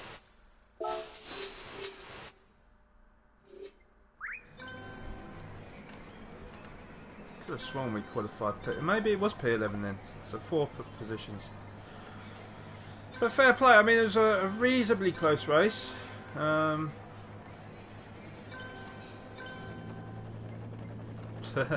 I was like, GG, I'm sorry, and then GG just leaves the room.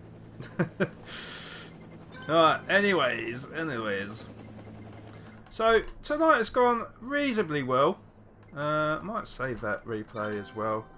The reason for me saving these replays, because eventually, guys, obviously because this is a new channel, I've just been doing streaming, but eventually I'm going to have a lot of video uploads. I'm going to have a lot of video uploads of all the greatest races I've had on Gran Turismo. We're also going to be doing a playthrough of the career mode as well, but I won't be streaming that, and also a whole heap of games as well that I really want to showcase as well and do video playthroughs of. So that includes Horizon Zero Dawn. That also includes South Park. What's it called? I forgot what it's called. Butthole. That's all I can remember is Butthole. I can't remember what the first bit is, but yeah, definitely, yeah, the South Park series, and like I say, a whole host of games as well in the near future. So I hope if you like your story games, I hope you do join me for that. But obviously, guys, yeah, we are doing racing. So we've got 2 other races available, including the Group 3s round the Alsace. I think it's called the Alsace. and then Kyoto Driving Park as well, in the Subaru WRXs. So okay, Fractured Butthole, that's it, that's the one.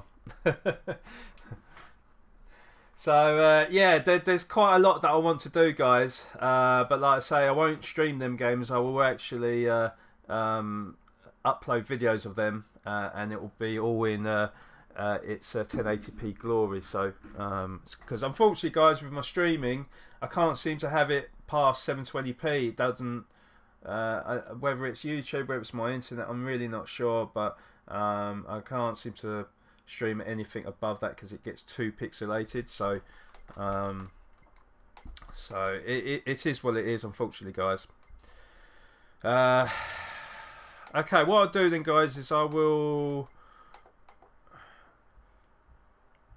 go into that one. I think I don't know what's a quick lap time around here, but we'll have one go on this. We've got 10 minutes left in this. This is a car I'm not a massive fan of, to be honest, guys, but it's alright. But it's it's a bit slow, and obviously because we're using sports tyres as well, it's nowhere near as grippy. So.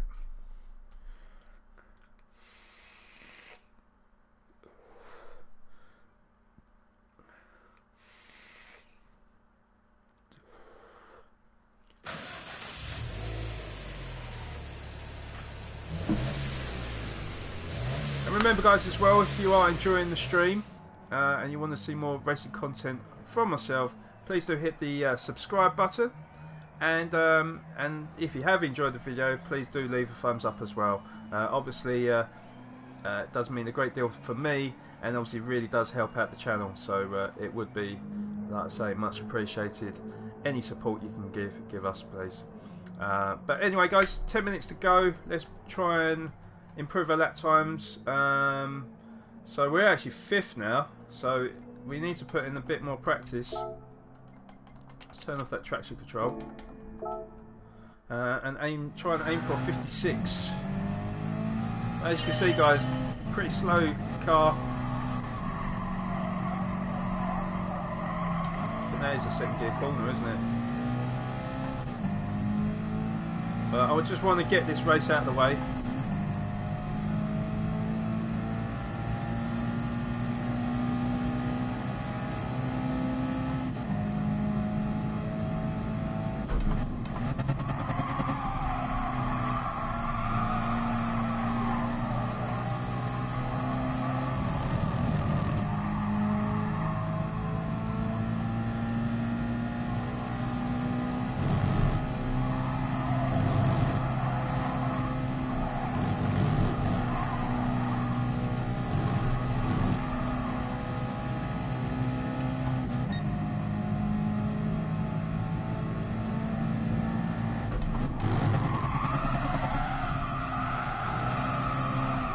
That's probably a 4th gear.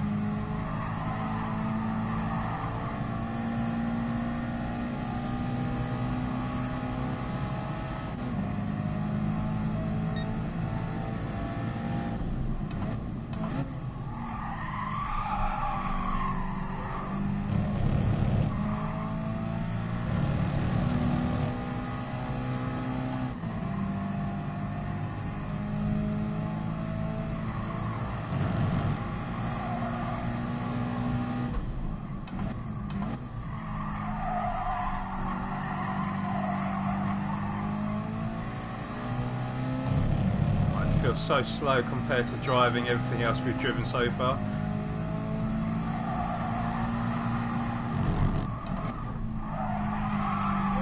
And we've gone sideways as well. That's not good. We get a penalty. Why do we get a penalty for going wide? Again, this is something they really need to fix on this game. Why should it matter anyway? Like, we're doing, well, yeah, we're doing qualifying. So unless, you know, I cut the corner and seek an advantage from it, why get a penalty for going wide or hitting a barrier or whatever else? Like, doesn't make sense.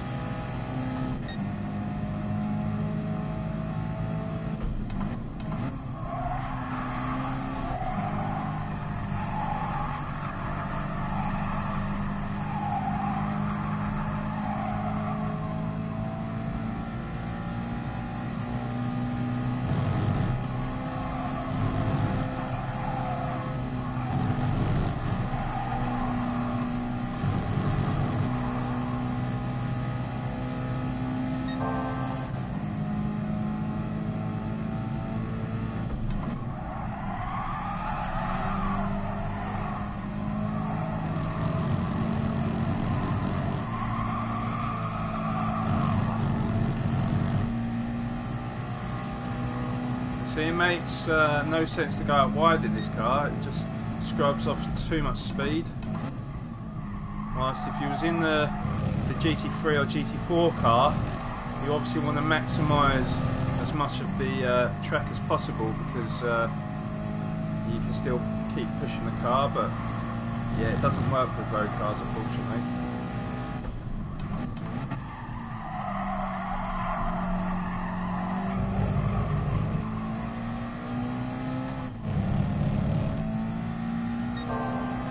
There, for instance.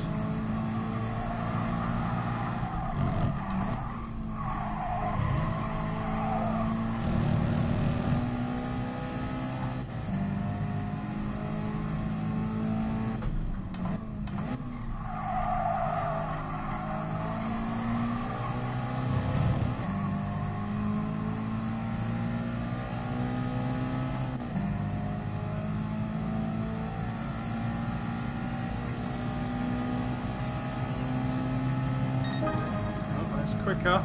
It's a bit quicker anyway.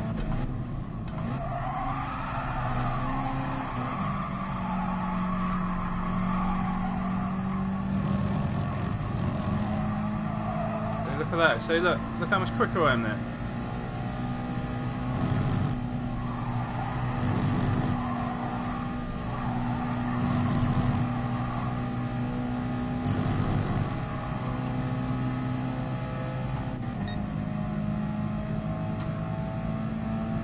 Yeah, it does.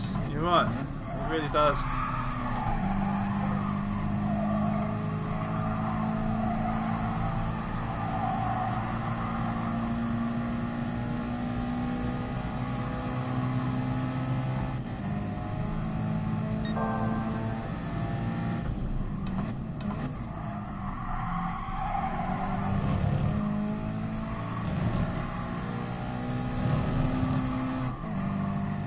I just can't get on with this car at all, guys. I just, you know, like, I know there are people out there that are phenomenal in these sort of cars, but they just don't.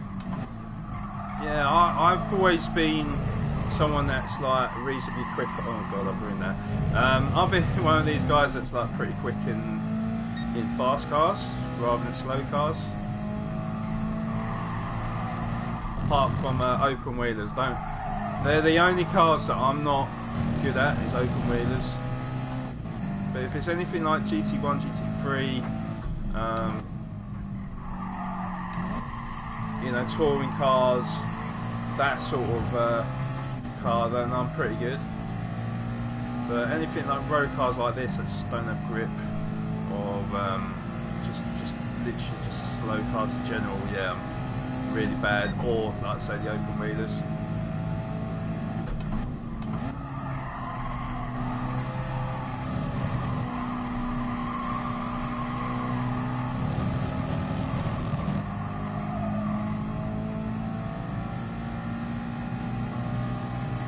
That makes sense. Started going up and then it went down again. I'm like, what? And I was only going in a straight line.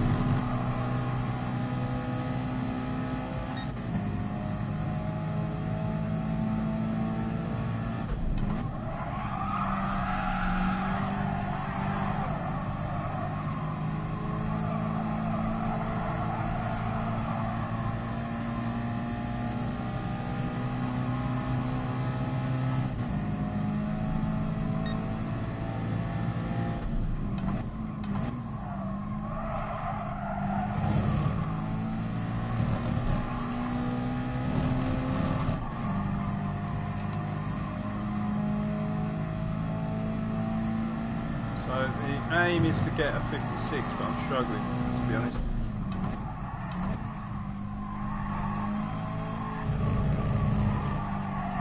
But even that was too bloody fast. No, I lose half a second just because I've gone a little bit too soon on the accelerator. I didn't actually go off the circuit or anything like that. I just... Oh.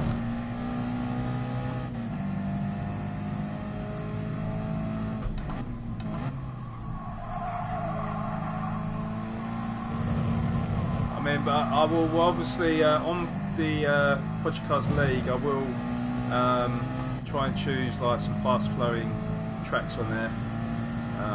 But I know, obviously, I know Project Cars 1 really well. I've just not really been on Project Cars 2 that much, but.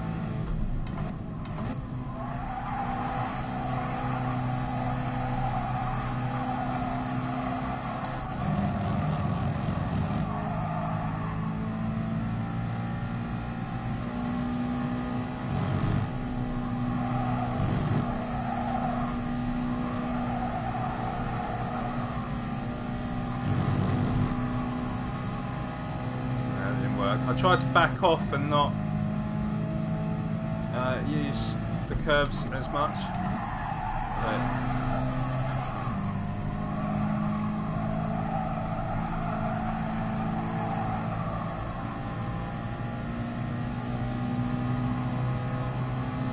But yeah, I'm really not getting on with this, and it's pretty boring, isn't it, guys?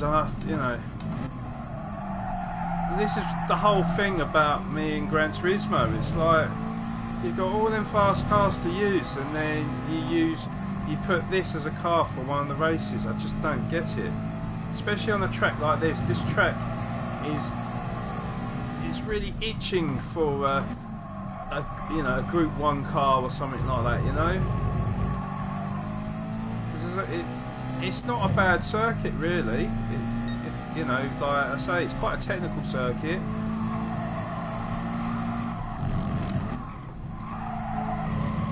But you'd have so much more fun if you was using a Group X or a Group 1 or something like that. They never ever include it, and I just don't get it. Someone needs to have a word with the developers to say, look, what you're doing in the game is wrong, because you're just making it boring for everyone. So yeah, we can't improve on our lap time, and I'll be honest with you, I'm just not enjoying it at all.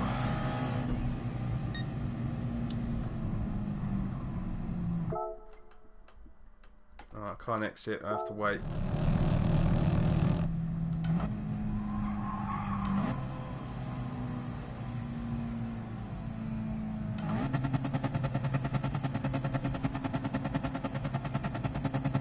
That's quite interesting, guys. Was not actually holding the accelerator there, but yet it wasn't slowing itself down. That's quite interesting. I reckon I'm last on the list here. Ah, well, we're one from last.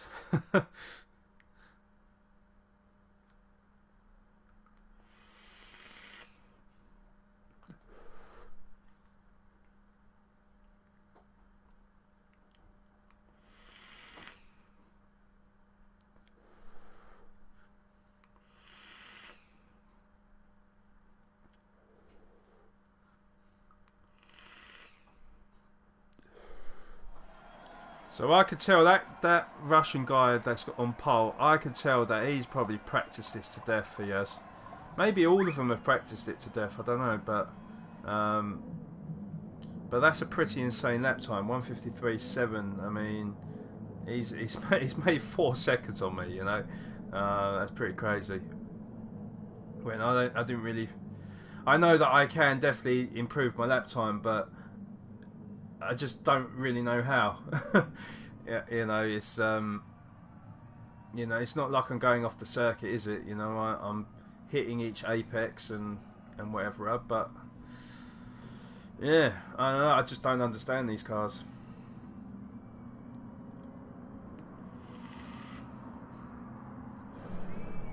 So maybe we'll try and aim for top 10, but you can see there's a 1.3 second difference between myself and Johnny Rav, so it's going to be difficult.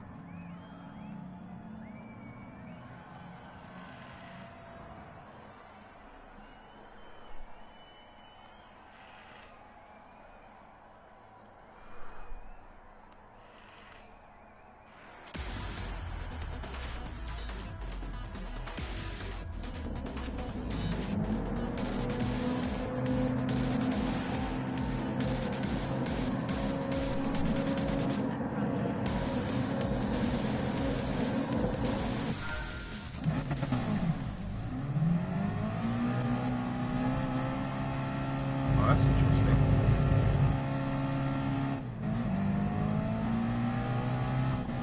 Didn't even know you could adjust all this.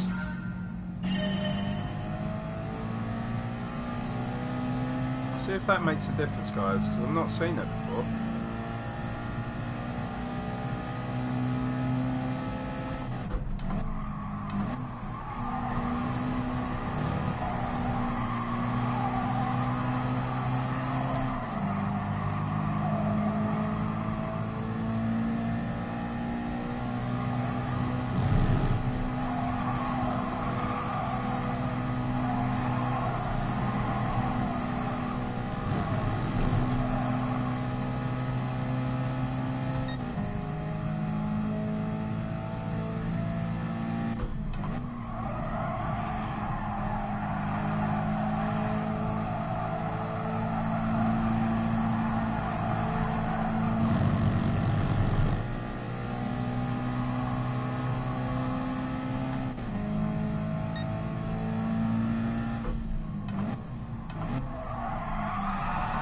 You're kidding me! What? Are you kidding me? So that is the difference between the torque distribution then.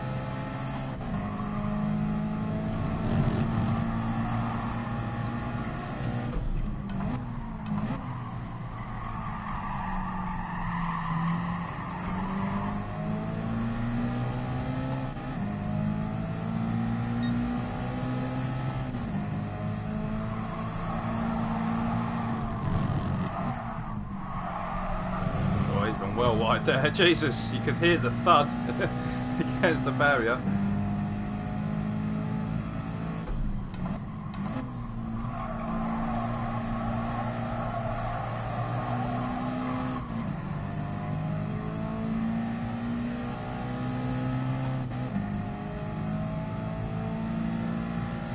Jesus, we're miles off. They are wiggly things, definitely, yeah. I mean, I wish I knew how to drive these. I can't get the best out of these. I really don't know what I'm doing wrong, to be honest.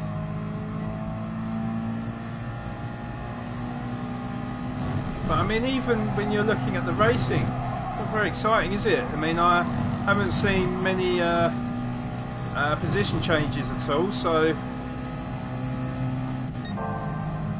there's not been any incidents so far.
Well, that's what I mean. That's what I'm saying. It's baffling. Why, if you've got basically the Group 1s are LMP cars, aren't they? So, what's the point of having them cars in the game if you're never ever going to use it? I just don't get it. Why only have 3 races? Why don't you have a daily race for every different class that's on the game? You know, maybe I should have been the chief designer on this game or something. You know, 'cause it just really baffles me why, like, who takes these decisions in the team? Is it Kaz himself, or is there someone else that he employs? You know, it just don't make sense.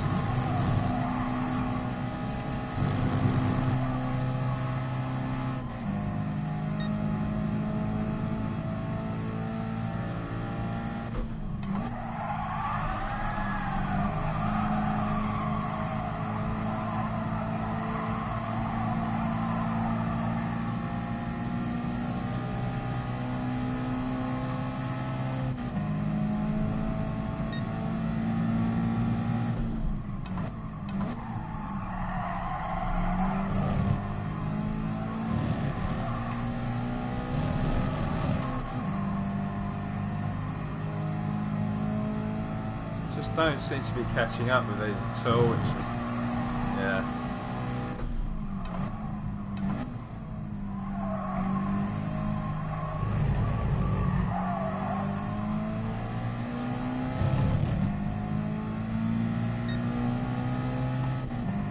But I think that's what they should have done. I honestly think that is what they should have done. If people do enjoy these races, then yeah, you can leave this as a daily race. You know, you can have one for GT3, one for GT4, one for, you know, GR1 or whatever, one for Group X, and, you know, where's the rally races? Why have rally tracks on here if they don't ever use them for races? What is the point? I mean, myself personally, I wouldn't use the rally tracks, you know, because I don't particularly like the rally aspect of it. their rally tracks on this game. I don't feel like it feels that satisfying. But then, you know, and also I don't like the oval circuits. But at least give an option for each type of race, each type of class. You know, so you've got a bit of variation. You know, I've made no secret that I love Nordschleife, for example. Well, I think I've only ever seen one daily race with the 24-hour Nordschleife version, and that's it. And every other day, it's just been these boring tracks. You know, it's just don't understand. I really don't. So, predictably, guys, we finished 11th, and I didn't really see much difference in the different placements here. It looked like as if everyone was just following each other, and that was it. I guess they are waiting the majority to get decent with GR3s and build up cash, so everybody will have GRA. You mean Group 1 cars? But yeah, well, I mean, how long do they want to give us? I mean, if that is the case, you know, because like I say, it's boring. I mean, I can imagine that the people that are watching the stream probably think this is boring, you know, and I don't blame them, to be honest. I just I'm bored myself, you know. I play games because I want to have fun with them, but and you know, in general, I do like this game, but do you know what? We're gonna go qualify. I'm gonna try the M6, just so it's a little bit different. But yeah, you know, I want to enjoy this game, but I mean, I kind of knew from the start that, you know, they needed more content, they needed more circuits. So yeah, Don was going on about, you know, earlier about you know, maybe they didn't have the license to bring some of the other circuits into the game. Fine, okay. If you don't, you can still work around not having licenses. You know, you can still make some new tracks, you know, or even like the old classic tracks that they had. They had some really good old classic tracks. Why did they leave them out in the game? You know, and it's the same for you know, I kind of find a bit confusing that they've got the FIA license, but they can't get the license then to bring in other circuits. You know, I thought the whole point of having the FIA license is that they could literally have the license for any of the F1 circuits. You know, they've got obviously they've got Interlagos, but then like they could have quite easily put for example, I love the Canada track. You know, why not put that in there? For example, maybe it is coming. I don't know. You know, but Silverstone, for example, Silverstone was in the last game. Silverstone's a FIA track.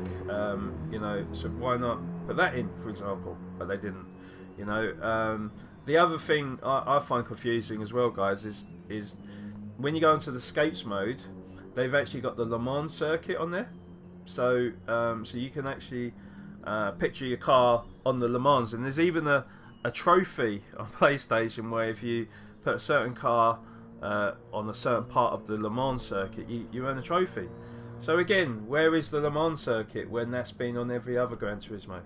And I think at the end of the day, I think the reason why this game lacks content is purely because the game wasn't ready. That's what it is. You know, they took a long time to develop the game, and I got to play this a year before the game come out at Gamescom, and there was a big difference in graphics from Gamescom a year before to what it is now, and basically what it is, I think what they did is like they had all the circuits they've got now then, but for the last year they've just been working on upgrading the graphics to 4K and having HDR lighting and stuff. Now, the graphics on this game is spectacular. Now, obviously, my stream doesn't really do it justice because, you know, you guys are watching it from a 720p perspective. I'm looking at it from 4K HDR, so it looks absolutely stunning to me. but that's what it is. I remember playing it at Gamescom, and I was relatively impressed with it, but I never like. You always think about Gran Turismo games where you think, Jesus Christ, this is the pinnacle of graphics on this system. They always make the most of the system's power, so you really get a good insight of what the console really is capable of. And I remember going to Gamescom and not being wowed by the graphics. So they've probably taken that on board and thought, you know what, we need to do something. And then obviously the PS4 Pro come out later on that year. And that's the other thing as well, guys. They delayed the game. The game was actually supposed to come out in 2016. It was supposed to... I went to Gamescom in August 2016, and the game was supposed to come out in September 2016. And then they delayed it by a couple of months, and then they didn't give it a date. They just said it's been delayed to 2017, and then I think it was like, I don't know, in spring or something like that, they announced it on a show and said, look, it's coming out in November. But you know, they didn't actually reveal any gameplay or any new features of the game until probably about a month before the game came out, and I thought that was a little bit suspect in itself. So I think that's what it is. It's nothing to do with not getting the licenses or not, you know, whatever. It just, the game wasn't ready. They obviously wanted to have more time to produce the game, and Sony must have turned around and said, no, do you know what, we've given you enough time, we need you to release the game now. And that's why. And because also as well, the DLC is free and they're supporting it up until next year. So again, that makes you rather suspicious and think, do you know what, you know, that maybe that's why. Have I just done that again when I've not... right, okay, guys, I'm going to wait 3 minutes until I can get into race entry, and then we will do qualifying from that. Yeah, so there's only 3 minutes, guys, so... let me just... so let's just read what it says. So, Sony has also made very odd, strict guidelines to games. Just like the time trial list on Project Cars 2, we only have one list which we cannot sort by class, for example. Yeah, Sony's probably, yeah, but I'd imagine Sony is to do with that as well. I think, yeah, it's. I know Sony don't want to comply with PC and stuff because it's the. I was told that, for example, Fortnite, which is a multi-platform game, the developers originally were having it cross-platform with the Xbox and PC, and Sony turned around and said, look, if you do that, we're going to sue your asses, basically. So they had to make it just PS4 only, whilst with Xbox and PC, even though they have got that deal in place anyway, that's cross-platform. So yeah, it's. I mean, Sony. Unfortunately, with Sony do. The console's doing really well. It's made huge sales. It's still outselling the Xbox and stuff. So they do have the power. If they don't want to do something, they really don't have to. If the console was in trouble, then they would do whatever it takes possible to please the customer. But unfortunately, whatever complaint the customer has towards the PlayStation, they don't care because they're still selling well, and that's, you know, they don't need to do anything. But interestingly, like on the PS3 generation, Xbox 360 was the more popular console, and so they did online for free, didn't they? The console was cheaper. The PS Plus was a better deal because you used to get 10 free games. Whilst now, because of the PS4 and it sells well, they don't need to push good deals and whatever, because at the end of the day, the games console still sells well. I mean, you could say the same thing for like games, like with Grand Theft Auto. Grand Theft Auto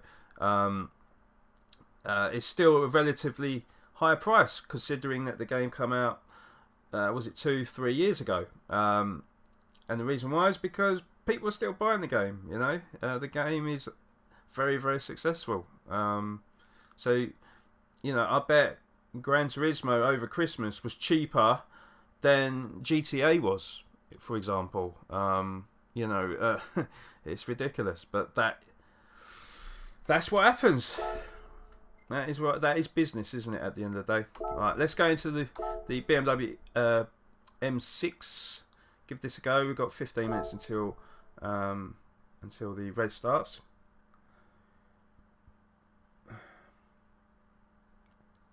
And goes for available for top 20 only, which means LMP1s. Yeah.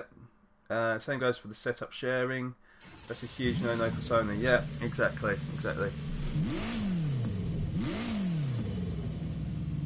Well, there you go. Yeah, three years ago on PS4, and obviously 4 years ago on PS3, wasn't it? I mean, I thought it was a little bit of a joke anyway that they sold GTA at full price on the PS4. Yes, it was in better resolution and stuff, and they had like a first-person view on it and whatever. But still, you know, they're selling you a remastered version of a game that was released on a previous console, you know, or previous gen. But like I say, that is how business works, isn't it? You know, it's the way it is. It's the way the world goes around, isn't it?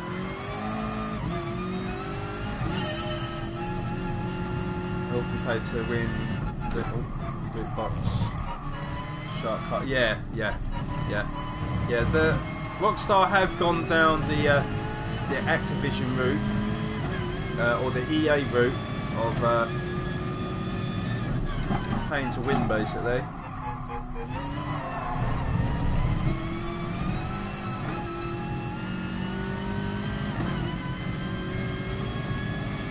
Yeah.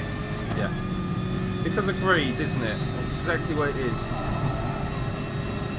Companies get greedy.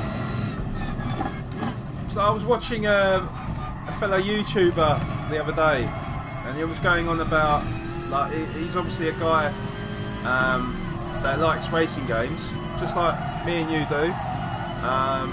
You know, and obviously the racing genre is a bit of a niche. You know, if you compare games like Call of Duty, you know, Destiny, Battlefield, you know, whatever, FIFA, all these like big franchises, something like Gran Turismo, Project Cars, or even like Need for Speeds and The Crew and all them sort of games, you know, they're nothing, or our racing games are nothing compared to the big games.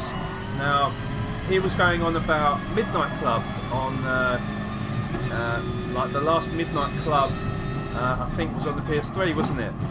And I owned that one. That was the Los Angeles one, and I really liked that game. And that was developed by Rockstar, who obviously make GTA and Red Dead Redemption and so forth. And people have always been asking, like, you know, why are they not making another Midnight Club when, you know, it was quite a popular game? And the reason why is because obviously games cost a lot of money to produce, and, you know, hiring staff and whatever, you know, costs a lot of money, so they have to make a certain amount of money to make a profit. And why are they going to make a racing game knowing that the sales figures are going to be nowhere near as big as like a GTA or a Call of Duty or a FIFA or whatever, you know? And that is possibly why GTA, in terms of its online multiplayer, they've got quite a big focus on racing, haven't they? So they're trying to bring everything that they did well in the past onto GTA, because GTA is just this super popular game, isn't it? And it has earned them so much more money. And it's the same for like single player games. Single player games there might not be another single player game in 10 years time or something, because online rules everything. Not only does probably 60 or 70% of people probably just play online games and don't play single player games anymore. But obviously that's where they're going to make the most money, and also probably not even like need to spend half as much money on resources and stuff, you know. Because once you've developed a game engine and server and whatever, it's just about maintaining that server, isn't it? Rather than actually needing to employ more like development people and teams and whatever. They can just do that and still rake in the profit. So, you know, it's unfortunately gaming is a huge business. Gaming is I said that wrong, didn't I? But yeah, gaming is a business still. And it was also going on about, you know, obviously 10 years ago, 20 years ago maybe, you know, Sega was like the pioneer of all companies really, and you know, rivaling with Nintendo and stuff. And a big part of Sega was making racing games, wasn't it? The likes of like Daytona and Sega Rally, you know, them sort of games. But if you look at again sales figures, them games didn't really sell that well for the systems, and that eventually that's how Sega went bankrupt. I mean, not just that, but obviously they did make a few really bad business choices, but yeah, their best-selling games were like the arcade ports. But then as soon as like PlayStation came along with, I know obviously initially like FIFA games were on Sega systems, but Sega really went down the route of their first line support, their arcade kind of their arcade games, and obviously people were more interested in like your third party games, like your FIFAs and stuff. So eventually Sega went bankrupt, didn't they? And that was the end of them. And rather than being a hardware company, they turned into a software company. And you don't really hear too many games being made by by Sega these days, anyway. So, but there you go. Right. So I don't like that M6, by the way, guys. That M6, I just, there's nothing you can do about it. The car just on slow corners is just crazily oversteery. It's nothing you can do about it. So I'm going to try the B2 app, but I haven't got much time to do it, so we'll just put one lap in, and if it's no quicker, then we'll go over the Porsche. Maz Media, I'll see you there. I'll see ya. Welcome to the stream. Bruffy, yeah, I've seen Bruffy actually. Seen Bruffy. Microsoft has COD DLC for 5 years. There's COD DLC for 5 years. Must have had Halo 1 and 2 and 3 for years. When GTA Online came out, the lobbies did not have guns. Now it's a war zone. Yeah.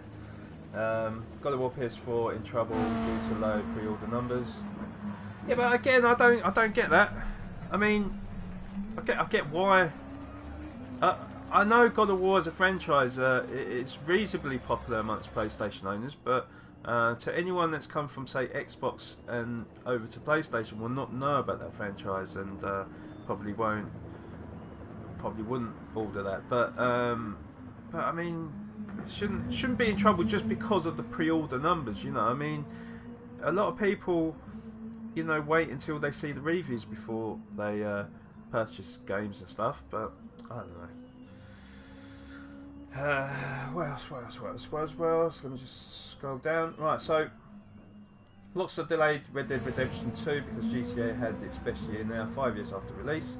I don't agree with this. The best games of 2017 were all single player games. Nintendo Switch doesn't even have a fully functioning online, and it's breaking records. Yes, but that's more because it's Nintendo and because it's a Switch.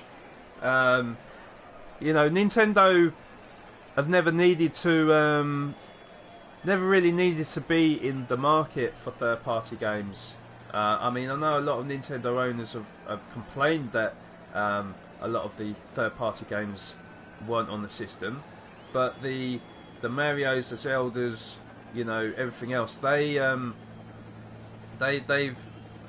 always sold well, and people always love them. Even though you think, oh no, not another Mario game, oh no, not another Zelda game, people still buy them, you know, because it's Nintendo and because they make quality games. But I think the Nintendo platform is slightly different. But I think in terms of like in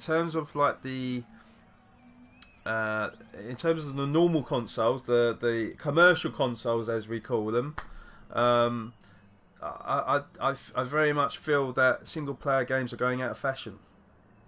And you know, you only have to look at, say, GTA for example. You know, I think there's a figure that 70% of people that own GTA 5 had never played the single player portion of GTA 5, which is an awesome story, you know, and needs to be played if you haven't played it yet. You know, it is awesome. But 70% apparently have never even touched the single player of GTA. So that tells you everything you need to know, isn't it? Zelda and Mario single player and selling well. The big AAA giants might stop making single player games like Rockstar, but there will always be devs making single player experience. Yeah, I'm not saying that there won't be devs making them, but what I'm saying is that like the big publishers, they've been known for making great story games, you know, and but I just feel like if the big companies stop doing that, and they manage to make record amount of profit, then the smaller companies are going to take note to that and think, well, why should we make a single player game that's not going to sell well, and we spent all that money developing it, when we could have just done a multiplayer game and whatever. But anyway, guys, I should have been doing the Beetle, but I've been talking way too much. So I'm going to go back into my Porsche, and we're going to enter the race.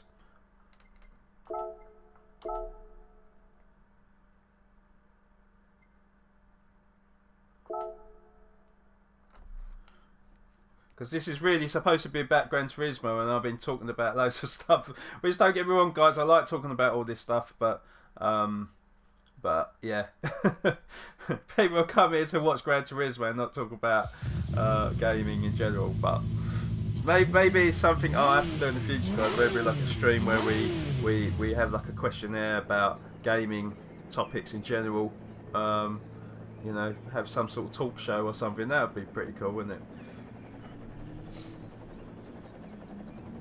Yeah, well, I said that, didn't I, Dom? I said, when everyone was going on about, oh yeah, I want to get an Xbox One X, most powerful console in the world and ever and whatever, you know, and people were like, why did you buy a PS4 Pro? You know, the Xbox One X is so much better. But I always said that the reason why, or one, the reason why I got a PS4 Pro is because my PS4 broke down on me, and I've got several games that I enjoy that are not on Xbox. But that is the main reason. You know, I bought a PlayStation because there's so many great first-party exclusives, mainly single-player story games that I really enjoy, that you literally can't get anywhere else, right?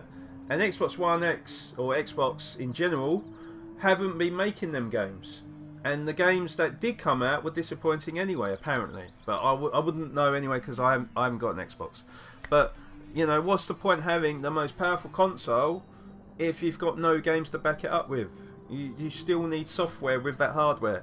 Now, yes, the older games and the third-party games like your FIFAs and Battlefields and wherever, yes, they're going to look a lot better on the Xbox One X. But then at the same time, you know, if you've got a PC, then surely you're going to buy it on the PC anyway. You know, I think if they had lots of first-party games where they could really unleash the power of the Xbox One X, then that would push sales. That would give a reason for people to buy the console. But you know, if people really do care about their graphics and whatever, then I think most people probably, if they had the money, would go to the PC. Yes, the Xbox One X probably is good value for money, but still. Right, so what else have we got? Single player games gone because they cannot make money on them, like online. Yes, that's the point I'm trying to get across, basically. Horizon Zero Dawn sold really well, and it's single player game. PS4 sales are smashing out over Xbox, and all the PS4 exclusives are single player games. Yeah, I mean, maybe that proves me wrong in some ways, but I think it just, the PS4 sales is because of the exclusives, but in terms of net profit, if you're talking about games, the single player games are not selling as well, but they're pushing PS4 sales, if that makes sense. They probably don't make sense, but mainstream games will go down that way, but single player games will never stop being made. Single player games are gone because they cannot make money on them. Oh no, I just read that. It's all about money. Skyrim for that for one of the best selling games of all time, probably in top 15 in their SP. Yeah, I know. Single player will never die. Think about Last of Us and Uncharted. Yeah, no, I mean, don't get me wrong. I'm not saying. I think they will die. I personally think they will die, but that's just my opinion. But I hope they don't, because I love games like The Last of Us and Uncharted.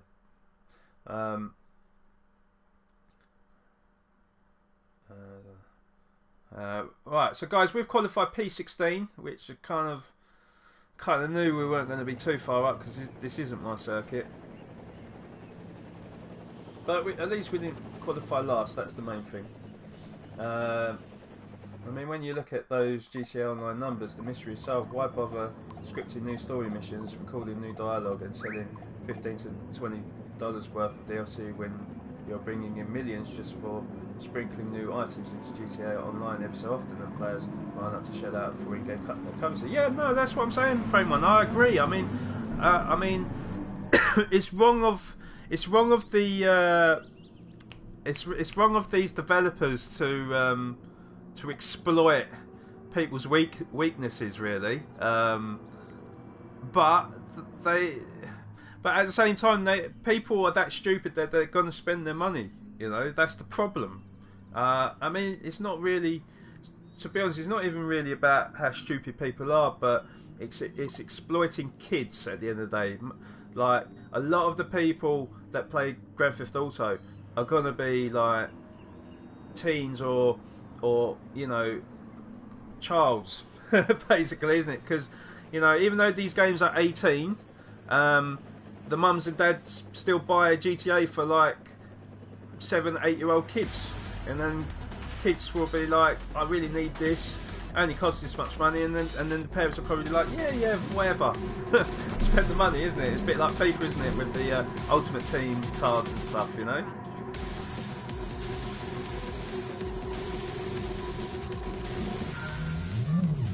Yeah, but it's still Ultimate Team that drives sales for FIFA 17, even if it did initially sell a bit, because obviously single player was a new thing for FIFA.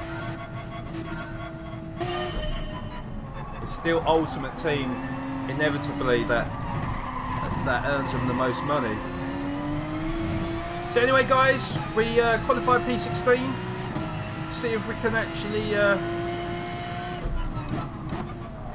get some decent results in this race.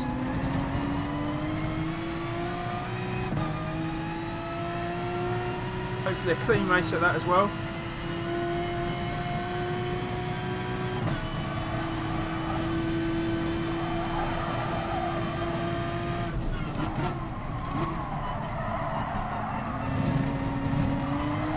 Oh, come on, cars! Stay with me.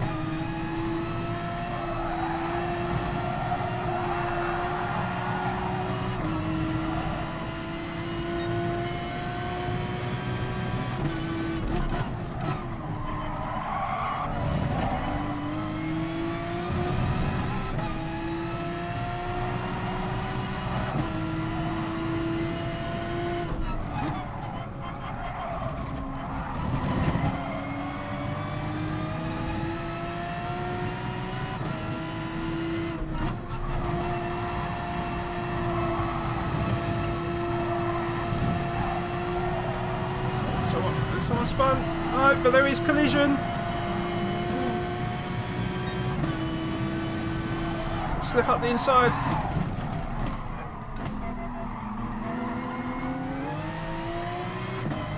So we're up to P14. Oh my god, understeer. Oh, that wasn't the best exit.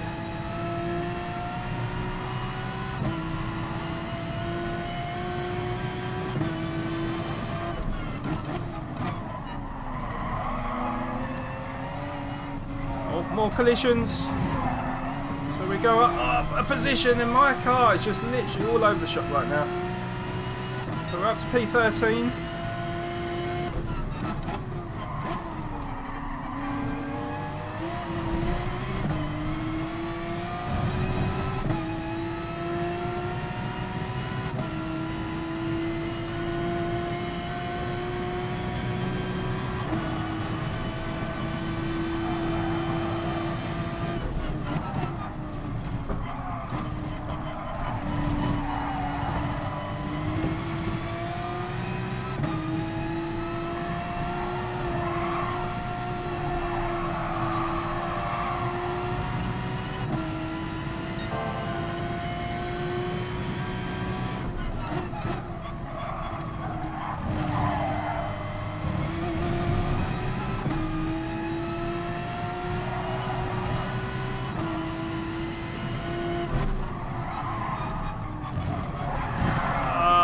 No!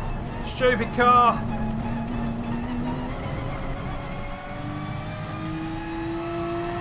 God damn it. Big mistake there for myself.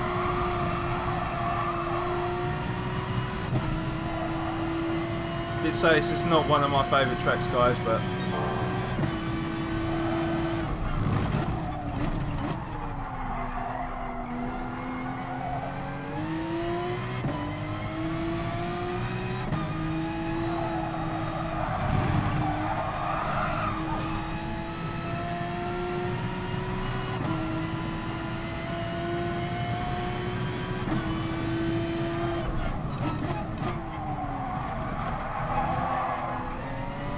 really struggling to keep this car down, and the guy has spun. British driver. So we're back up to P13.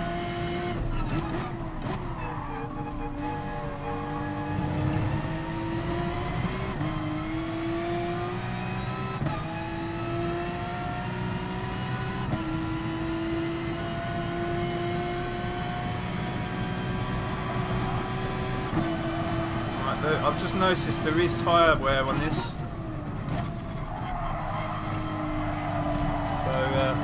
I'm not going to take any chances this time. We are going to hit on that 5.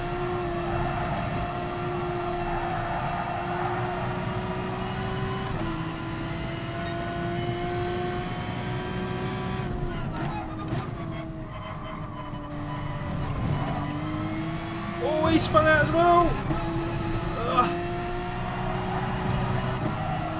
Up to P12.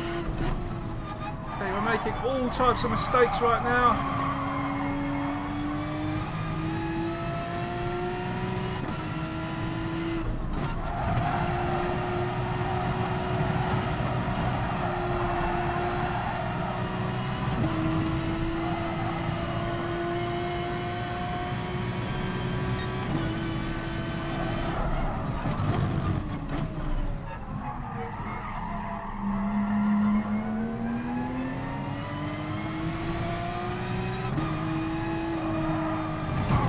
Oh my god, I did not mean to hit that barrier.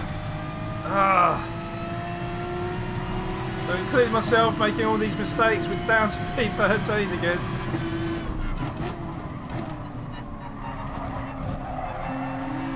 Cars are pretty close together right now.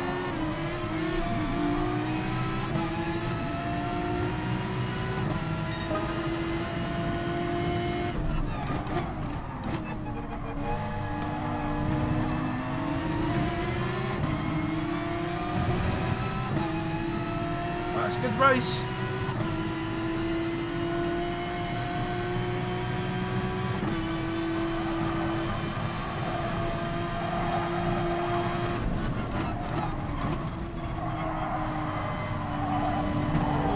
to wheel. Oh.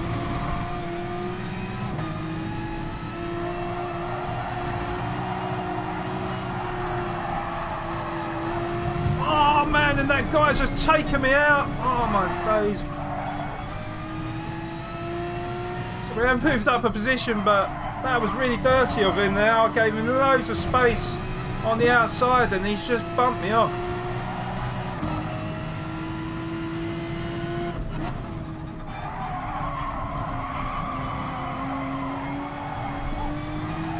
Oh, will you stay straight? This car is finding it very, very difficult to keep some stability on right now.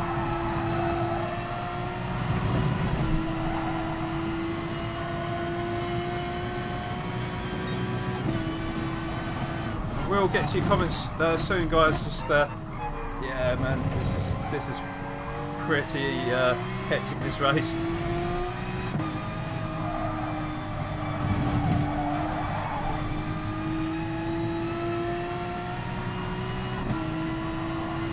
Oh, Alice, thanks for the sub, by the way. Really do appreciate that. How are you doing as well? How was your stream?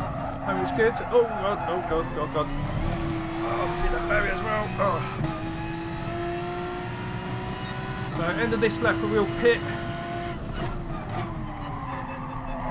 Get some fresh tyres on. Oh my god, car, what are you doing? Really, really struggling to get this car planted on the tarmac. It's really working the muscles of mine on the steering wheel.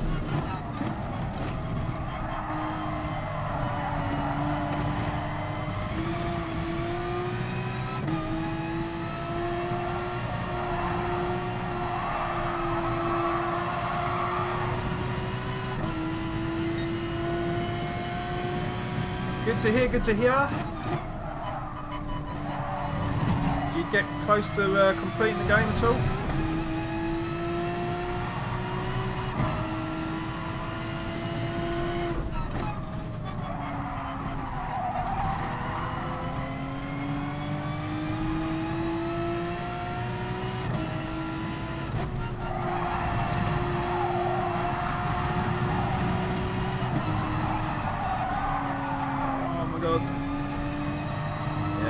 Definitely going to pit at the end of this.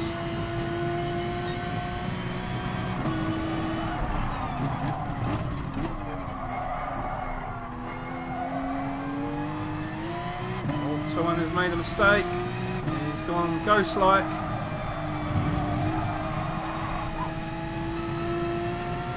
It's the guy that bumped me off the circuit, to be fair.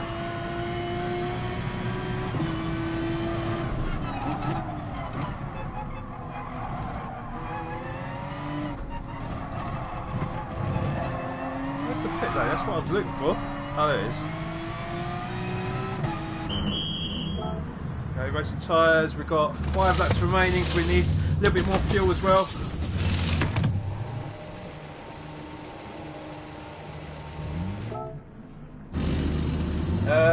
Started playing it today and played 5 hours. Oh, I see. Okay, I couldn't remember how long the story was, to be honest, because obviously I know it's DLC. Well, it's kind of its own kind of game now, isn't it? But originally the game was for DLC. I think maybe, yeah, I think the game might be like 10 hours or something.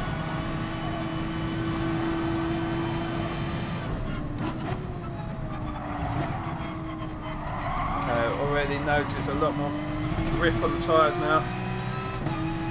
So we can start chasing a little bit.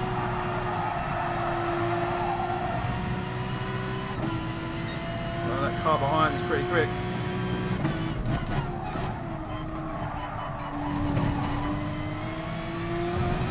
Oh my god, we spun it! Oh my days.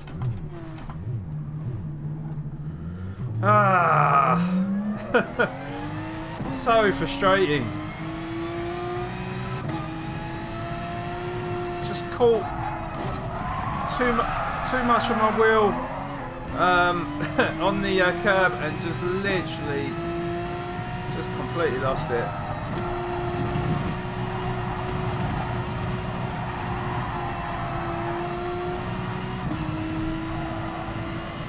down to P14 again. All that hard work gone in an instant.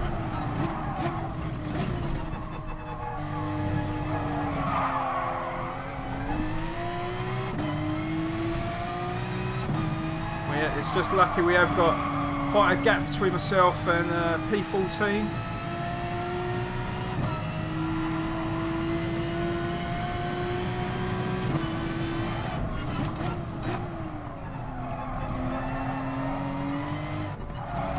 Yeah, Alice, I really do appreciate you tuning in. It really does mean the world to me, and the subscribe as well. It means a lot, honestly. Much love to you.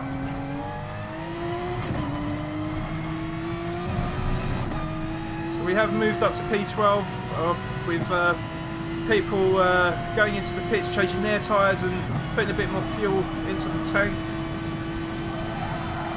Now the key is just to really hold the position.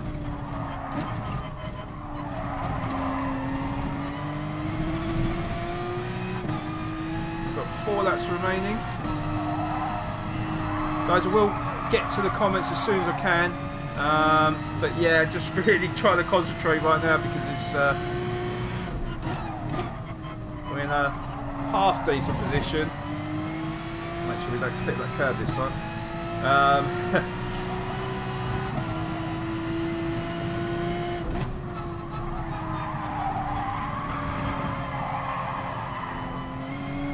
Close.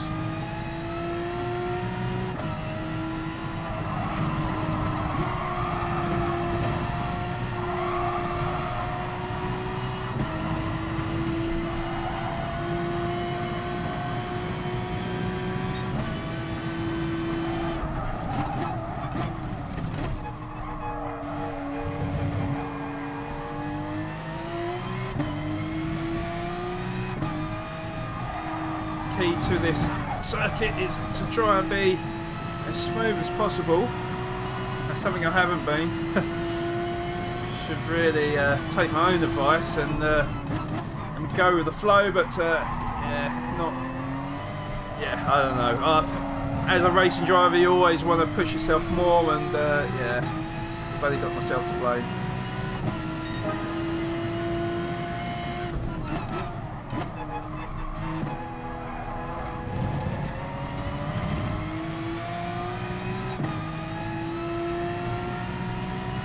The Squeeze Weasel as well, welcome, and thank you for the new sub as well, really do appreciate that.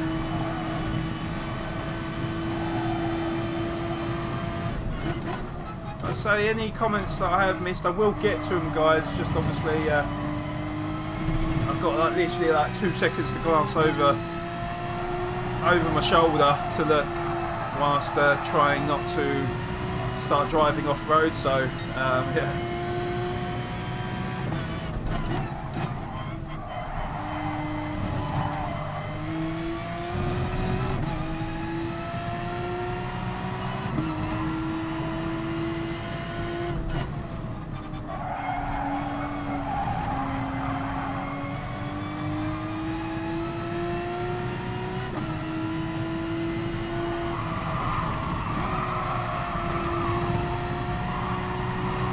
Really do appreciate each and every one of your support, and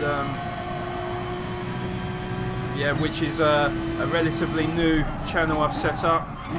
In fact, we've only been streaming on this channel since last week, so it really does mean the world to me, all this continued support.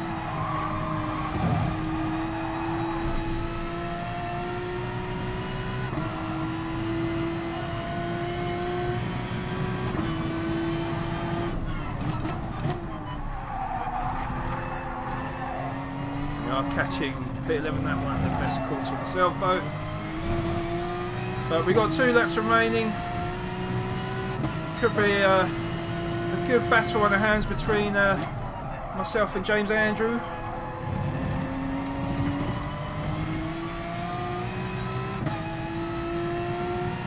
Only 1.1 seconds separating each other.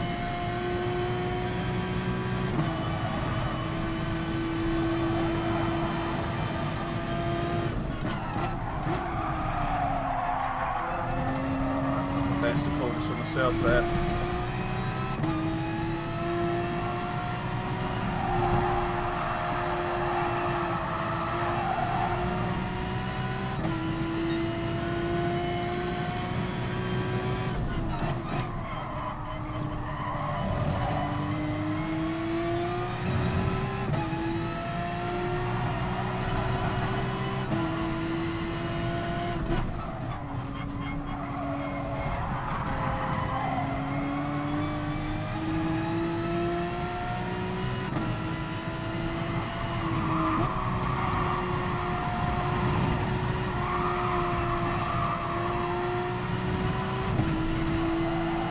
We've got a much better exit out of that corner. But we won't go for the dive bomb yet.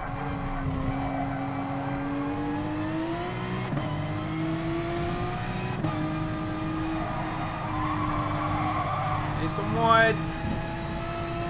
So we will take that position.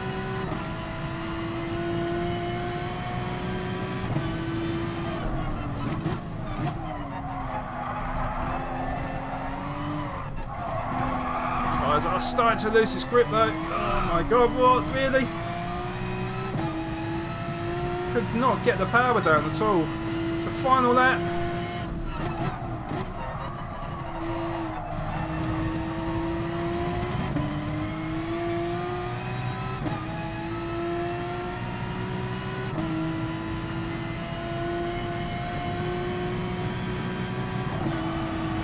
But yeah, I mean, obviously you can see in the bottom left hand corner the tyre wear, and it doesn't look like there's that much of a problem. You know, we've still got like 3/4 of the tyre left, but trust me guys, you can see on your screen I'm really struggling, and if I had my camera on now, you could see how much I'm fighting the wheel.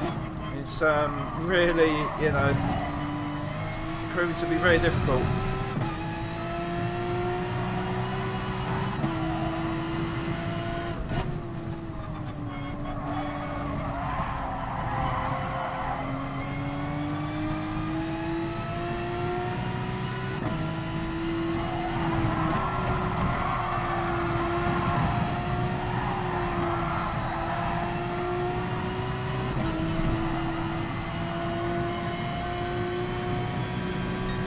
Should have enough fuel.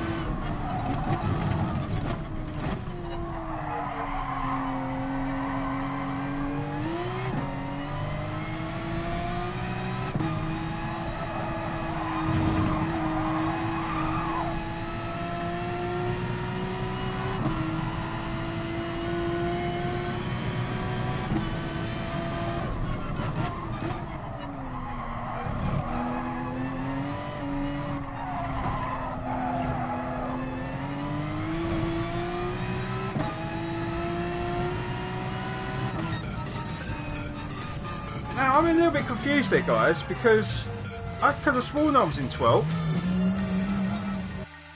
I could have sworn I was in 12th, and now I've gone down a position even though I finished higher. I don't know, I'm a little bit confused there, to be honest. Princess Remember, welcome to the stream. Mighty M88 as well, welcome. And obviously the Squeeze Weasel as well. Welcome, guys. I'll try it again. Done today's Alpha 4C Road Start Challenge already. Never keep your eyes on the road. Yeah, it's trust me, it's really difficult looking at the comments whilst trying to sort of drive. But yeah, it's one of them things, unfortunately. But yeah, I did the Alpha 4C Road Start Challenge. I think we came 7th in the end. The car's hard work because it drives nothing like a GR3. I know it's an N500 car, but obviously it's trying to mimic the GR3 Alfa Romeo. Yeah, I personally didn't like the car, but again, like I say, because the speed and the braking is quite similar, but then obviously when you try and take the corners, the rear kicks out in unexpected ways. So yeah, it was. I might actually save that replay as well. There we go. Jason Holmes, welcome. Good race, Flapper, thank you. I thought it was a really good race. I mean, you know, I would love to finish up in the top tier, but sometimes you can get really good races in mid-pack and even towards the bottom end. Now, I have actually gone through all the tracks now. That one, the one make around Kyoto, was really not enjoyable at all. But yeah, the Magyar was the Alfa Romeo 4C, and obviously the Al Source or Al. I don't even know how you pronounce it, guys, to be honest. But that track anyway, yeah, that was a good race. And obviously we did the FIA GT Nations Cup where we was going around Bathurst in the GT3s. We came third in the end, which I was pretty happy with. And the Manufacturer Series, well, for the second time in a row, or not in a row, but second time in this season, we got kicked out of the server, so as you can see with the no points. So I don't know why, because I was still connected to the Gran Turismo server, but in terms of the actual race server, it came up with a network error, and apparently a few people had exactly the same thing as well. So, oh, you're KB, by the way. Ah, okay, fair play, man. Fair play, man. Well, welcome to the stream. Yes, we I've been seeing the lap times you've been posting, and I can't get anywhere near them right now. I've been really trying hard, but no matter what I do, I'm always like a second off or 2 seconds off. So fair play to you, man. You know, if you could ever give me some tips on to be as quick as you, please tell me. I'll even pay for them. But yeah, I mean, I enjoyed it. The less grip, the more fun, in my opinion, more challenging than the overgripped GR1 and GR3 cars. True, but then we never actually get to race the GR1 cars, though, do we? That's the problem. The GR1, like I've been kind of moaning on stream, really, but you know, I would like them to replace these sort of races with, you know, cars that I don't really enjoy driving, to like a GR1 or a Group X car. They very rarely feature them cars. I would also like to have a race round Nordschleife, which they very rarely put in. Now I know obviously the track is a lot more narrower. You know, overtaking would be pretty difficult. I get that, but you know, I love that circuit. You know, and I feel like they do the best version of Nordschleife than on any other racing game, but they don't utilise it. So that is my my big pet hate. Guys, to end the stream, what I'm going to do is I'm going to do my normal time trials around Nordschleife. Now, like that one. We'll go for afternoon this time. Now I have posted, I think, about 8 times now with the GT3 cars. I can't remember. I can't remember what ones I've done and what ones I haven't. But what am I doing? But let me change the view anyway. But yeah, we did the Corvette yesterday. I think the cars are still left to do are the Citroen race car, the Viper, the Lexus, the Mazda Atenza, the Mercedes AMG, the GTR Nismo, the Peugeot, and the Renault RS01 and the WRX, I believe. So we've still got quite a few to do. I think I will go in the Mercedes. Where is it? Mercedes, there we are. It was hard work, to be honest, yeah. I mean, I do try. I mean, I'll be honest with you though, KB. I'm getting a little bit bored with the game just because it always seems to be the same tracks on. Now, obviously, I don't really like the oval circuits on this game. Obviously, the rally games, the rally tracks are never on this game, and so you're only left with a few tracks then, aren't you? I mean, obviously Nordschleife's never on there either, so it's always a choice out of Nürburgring, Interlagos, obviously the circuit was just on, Brands Hatch. You know, it needs more circuits for me, and Project Cars 2, I've got a lot of friends that are playing it right now, and that has probably got the biggest roster of circuits on any racing game out there right now, or at least on the console. And obviously it does try to mimic motorsport a lot closer as well. So like I said, guys, but that league will be on possibly next weekend. And I won't be involved in it, but what I will be involved with is broadcasting the race and putting my own commentary on there as well. So I hope you can join me for them races, and like I say, I will later on when I know it, I will actually give you more details of what days, what the schedule is for that league, and yeah, and we'll go from there. Princess Rembert, so all I like this game for is to make the car pretty. Yes, I need to see these designs of yours, don't I? I really do. Alright, so as we can see, guys, obviously if we take out the SRT and the Hyundai Group X car, you can see that the M6 GT3 is the fastest time I've posted so far. Then the Jaguar F-Type, then the BMW Z4 GT3. So I would like to think that this AMG will be around the Z4's kind of pace, but you never know, it might even be quicker. Obviously the BOP settings are not set for the time trial, so you are getting the full power of the Mercedes this time, so we'll see what it does. Not a chance I'm saving him. Oh, you're so nice to me, aren't you?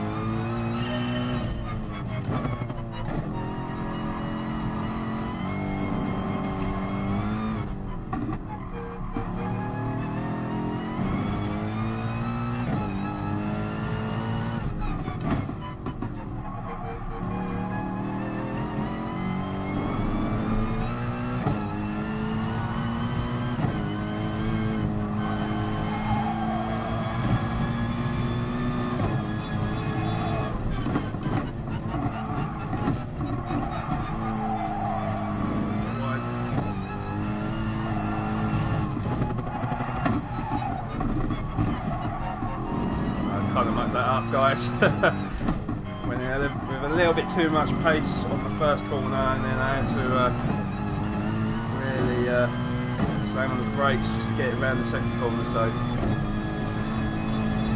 that was a big driver error for myself.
I've ruined it, guys. I was pushing, and yeah, overdone it.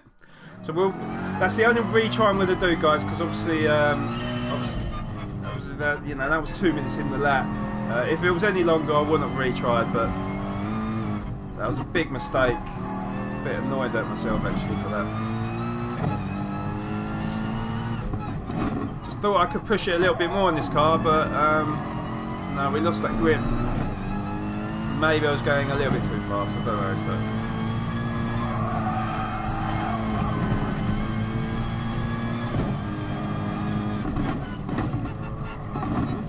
but try and be a little bit more careful this time.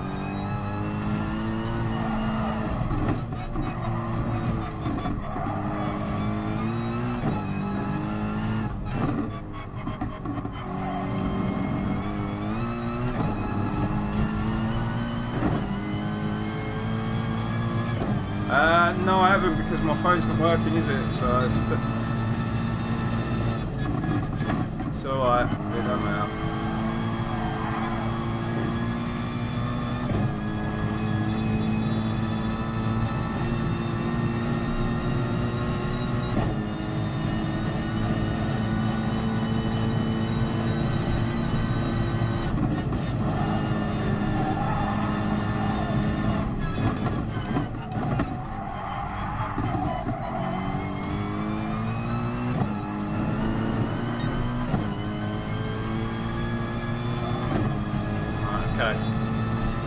This time we're going to get it right.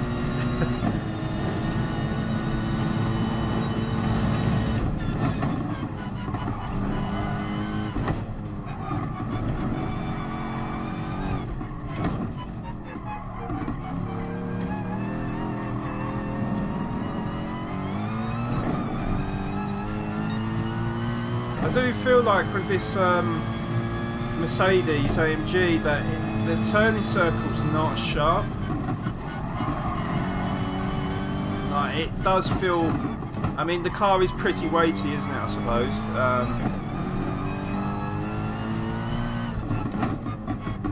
I love the sound of the engine and the way that the car changes gear. I love that kind of crunching noise. I sort of hear the exhaust go as well, like popping away. I really like that.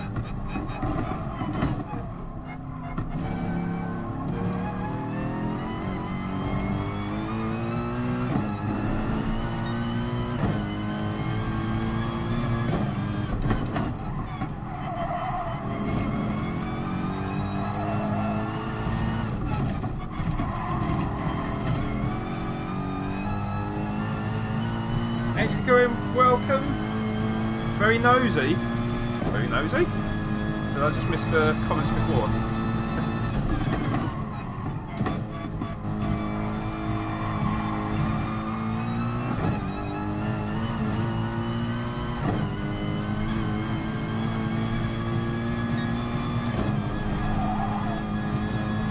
So guys, it's just that this circuit here is probably one of the most difficult circuits to look at chat, because it's just so it's so narrow, and obviously the sense of speed as well is pretty quick on here, so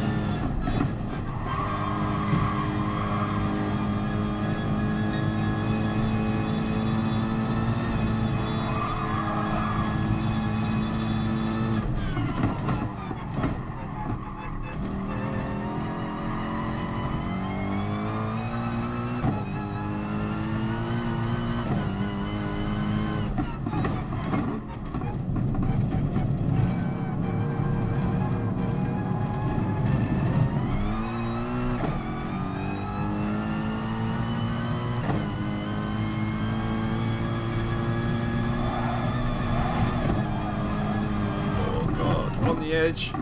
Very lucky not to lose it. Such a scary track this. I would love to drive around here in real life. I mean, I don't think I'll be quite as brave as this, especially in my own car, but I'd still love to do it though.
Okay, so 5:58 under the sign. That's pretty quick, guys. That is on par with probably one of the faster cars. So you see what speed we get going up the hill as well. So that's pretty quick as well. 172. Other cars are normally around the 167, 168 figure. So this is quick.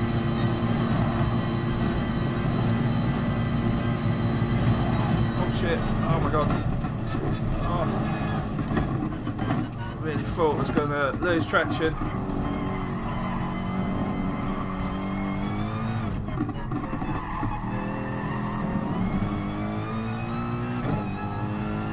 And a 6:43.429, so I think it's 1 second off of the BMW M6, so it's definitely in the top 3. So let's just have a look and see where that ranks amongst all the other times.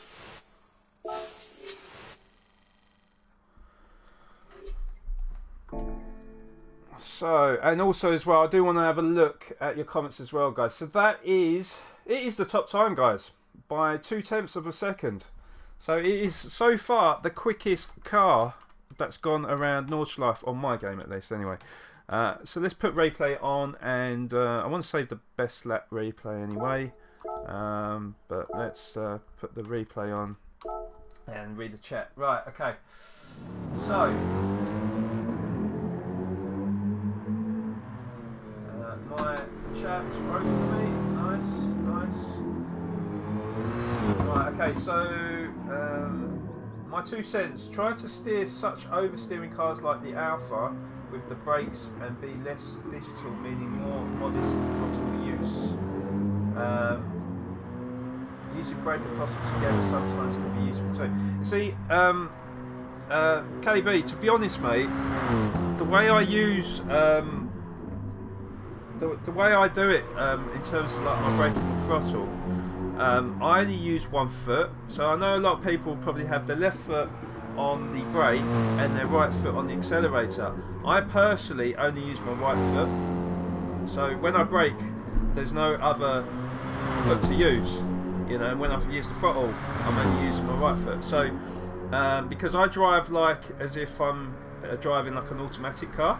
Obviously, you can't use the clutch pedal on this game, can you? So I drive like automatic because I used to drive like automatic vans and stuff. So I was always taught the way to just use your right foot. So that's my philosophy. That's how I've always done it on Gran Turismo.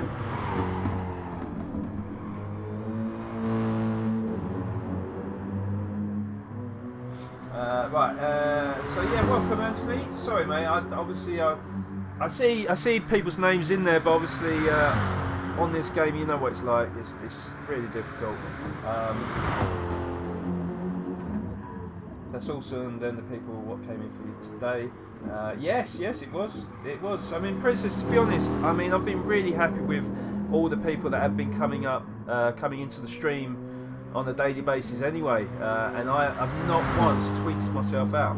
So whether or not the tweets actually help and people do actually read them and think, oh shit, he's streaming, we'll come in, I don't know. I really don't know. As a mod, I see all chat, just nosy. Ah, right, okay, got ya. I don't find things out if I don't nosy. That's good. That's true, Princess. My phone doesn't give me the notification you're going live. I see. I didn't realise. Isn't it a setting that you can put on there to put the notification bell on or something? I've just woke up. Can't believe I've slept my Friday. I didn't know. I thought you had work today, to be honest, Princess. And to be honest, I was looking out on Twitch to see if you were streaming or not today. But I didn't see you on there, so I didn't know if you was actually going to be streaming tonight or not. So, cornering GT Sport, you are absolutely right. The track availability is not satisfying at all, and there should be much more diversity in the sport mode. Example, endurance and rallying. Well, I mean, yeah, definitely. I'm not sure about rallying because that's not my thing, but endurance definitely. You know, I think. I kind of got on this point earlier on in the stream was, you know, rather than having just 3 daily races, why not have a daily race for each class? So like you have one daily race for whatever N car, whatever road car. You have one for the GT3, one for the GT4s, one for the Group X, and one for the Group 1s. You know, that would make perfect sense. Then you've got a race for everyone.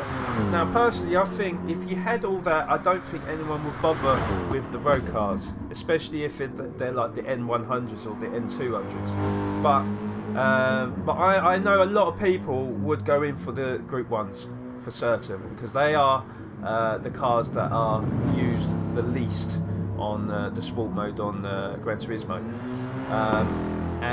Yeah, we've had Group X a few times, but I've always enjoyed the Group X's, and again, they're quite rare. It just seems like it's either the N100s or the N200s, or Group 3s and Group 4s. They seem to be the only cars that get used on this game. And like I say, put Nordschleife on, please. You know, you've got the 24-hour track as well. I mean, okay, they don't have the dynamic lighting or whatever, but they have got the sunset mode, haven't they, and the kind of dusk mode, haven't they? So why not use it? It's just so frustrating. I'd love to be a developer at Gran Turismo and just tell them, no, you're doing it wrong. You need to do this, you know.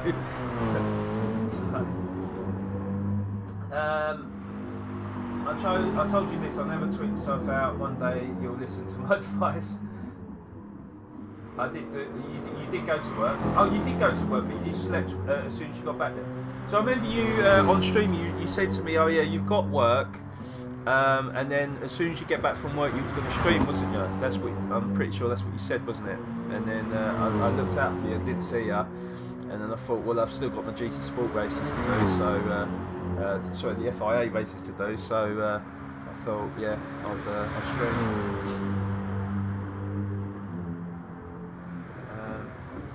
Yeah, great idea. I mean, at the end of the day, I mean, they've got quite a big development team now. I don't know if Kaz is the guy that makes all the final decisions or not. But surely I'm not like the first person to think of that idea. You know, it's like because I have noticed as well with like, for example, the Daily Race 8, obviously they only have 12 cars in that anyway, but it's a really unpopular event, I think, because like I say, I'm not the best guy on this game. I am a B class driver. I'm very close to an A, but I'm still a B class. So I want to be paired with people of the same rank of me, so I've got a better chance of winning races. But every time I seem to go on a daily race at the moment, I seem to be paired with A-class drivers and S-class drivers. And to me then, that makes it unfair, because these are people that obviously play the game a lot and are expected to perform fast lap times and make the least amount of mistakes. So me being a B-class driver, I'm never going to progress, because I'm always going to finish below these people.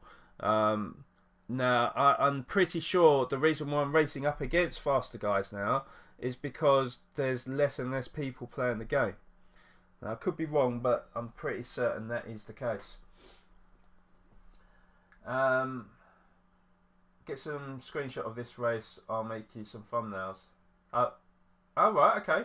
You love this car, yeah. It's a lovely looking car, isn't it? I've saved the replay anyway of this, so we could definitely get some thumbnails of that, definitely.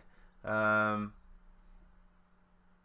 by the way, where are the promised updates by Polyphony Digital? 50 cars till March. Yeah, exactly. Now that might come soon, but to be honest, I mean, yes, I definitely want new cars, but I always say with a racing game, you still do need more content. You need more track layouts. Now I know they gave us the extra variation from the Kyoto track, but I've never really been a big fan of that circuit anyway. I don't mind the circuit, but it is generic. I want more real tracks, and to be honest, I mean, I used to like the city tracks on the older Gran Turismos. So I used to like racing round. Was it London and what was it, Madrid, and you know, these sort of places. I used to like all that sort of stuff. They've taken all that out. But you know, even if they reintroduced like some of the iconic original Gran Turismo tracks, I would really enjoy that. You know, even if it was not graphically brilliant, I would still take it because it's more content. It's more things for me to do on the game. So I don't know what they've got up their sleeve. I really don't know what they've got planned. But yeah, I just want them to do something, because if they don't, I can't see myself playing this game too much longer, and it's a shame really, because I do enjoy the game, but it just is what it is, unfortunately. You know, it was a bit like with Assetto Corsa. I enjoyed the Assetto Corsa. You know, it's got one of the best physics on any racing game out there. But there was just no content. On the PC you had mods, so people used to make their own tracks, and that's what appealed to loads of people. On PlayStation you can't mod, so there's never going to be new tracks unless the developers actually make them, and there was barely any content for it, and again that became boring for me as well. So guys, what I'm going to do is I'm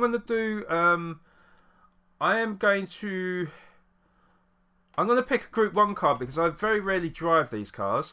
And I'm going to do Randall Schleife again, and that's going to end my stream. Now, I don't know what car to go for. I don't know if I should go... I might try the LM55E GT, because that's a Vision Gran Turismo car. So, I might try that out. We'll turn off traction control, of course. And we'll see what we can do with this.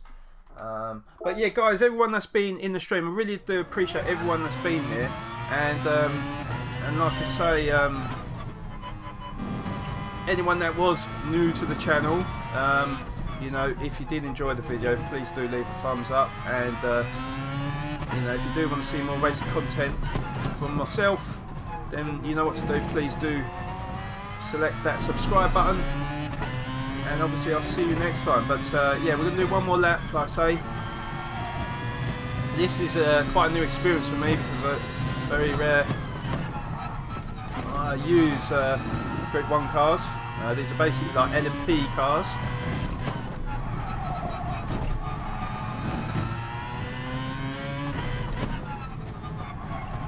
So this is kind of a new experience for me here.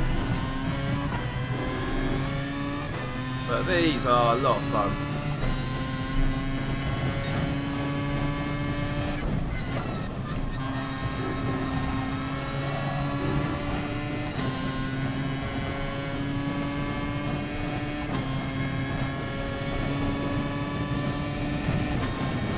Eight gears, wow.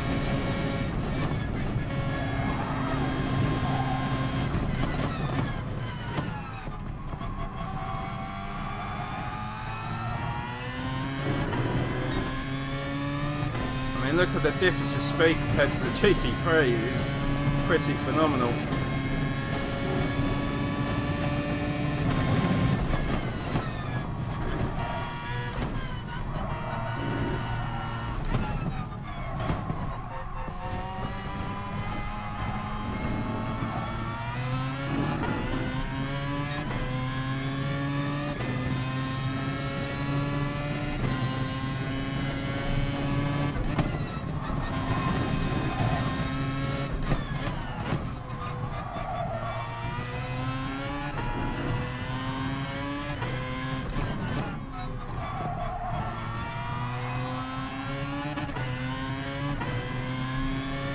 So I'm not actually sure what speed I should be taking these corners, because this is pretty much my first try with the Group 1s around here.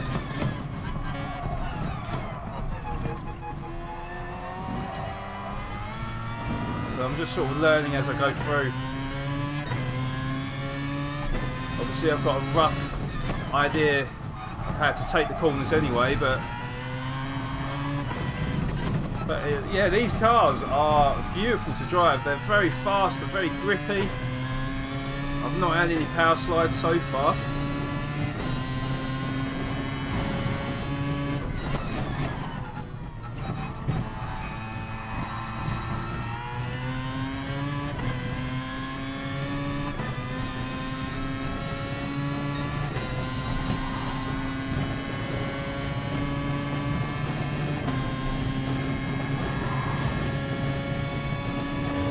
That looks like very futuristic.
Cars are literally insane.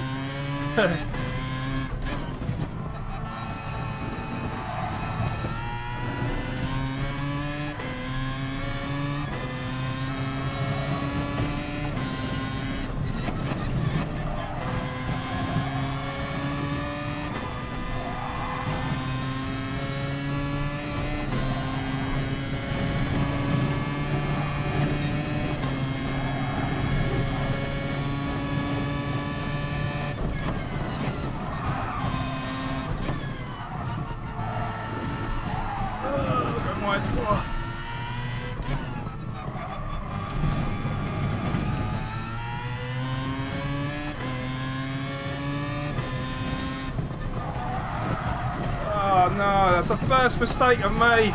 Oh.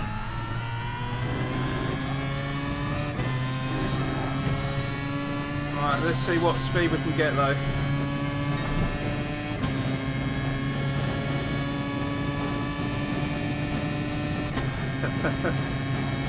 Yeah, I'm trying. I went a little bit too keen around that corner because I wasn't quite sure what it was capable of. So it's 8 gears, 225 miles an hour.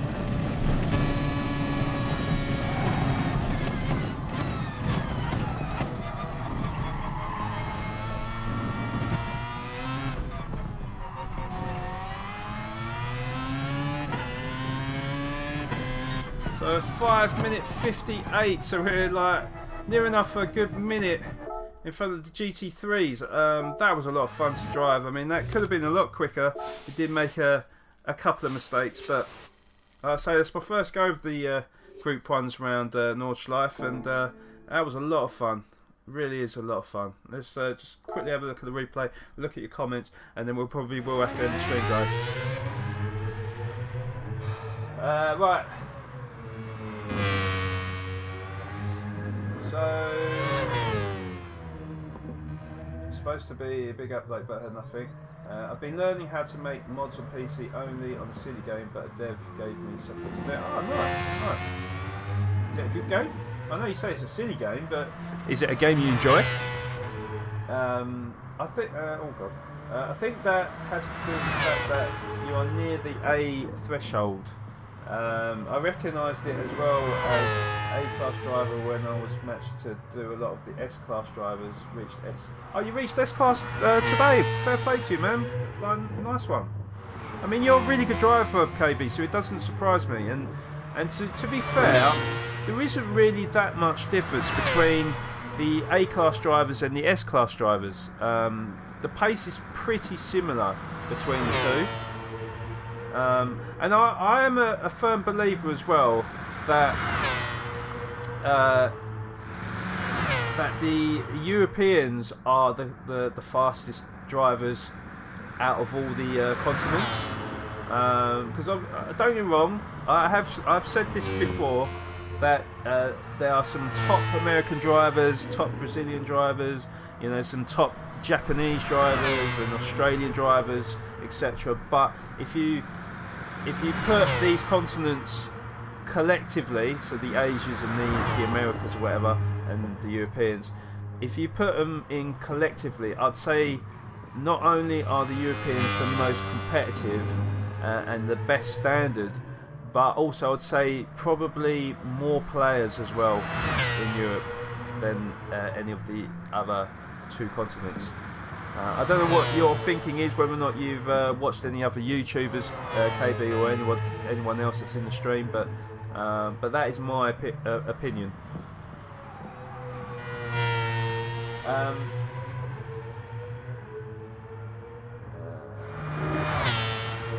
I'm learning this game. I'm just sticking to AI with my wheel, as I don't want to mess any races up.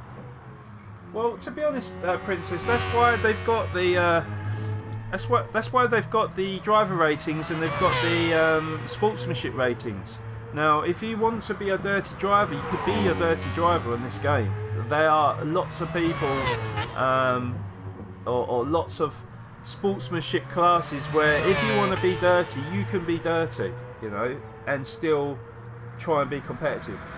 But obviously, if you prefer to be a clean driver, then try and drive as clean as you can, and eventually I still find, even on the S-Class sportsmanship ranks, I still feel that there are some dirty drivers out there, but in general they are a pretty clean bunch. And you know, obviously accidents do happen, it's racing.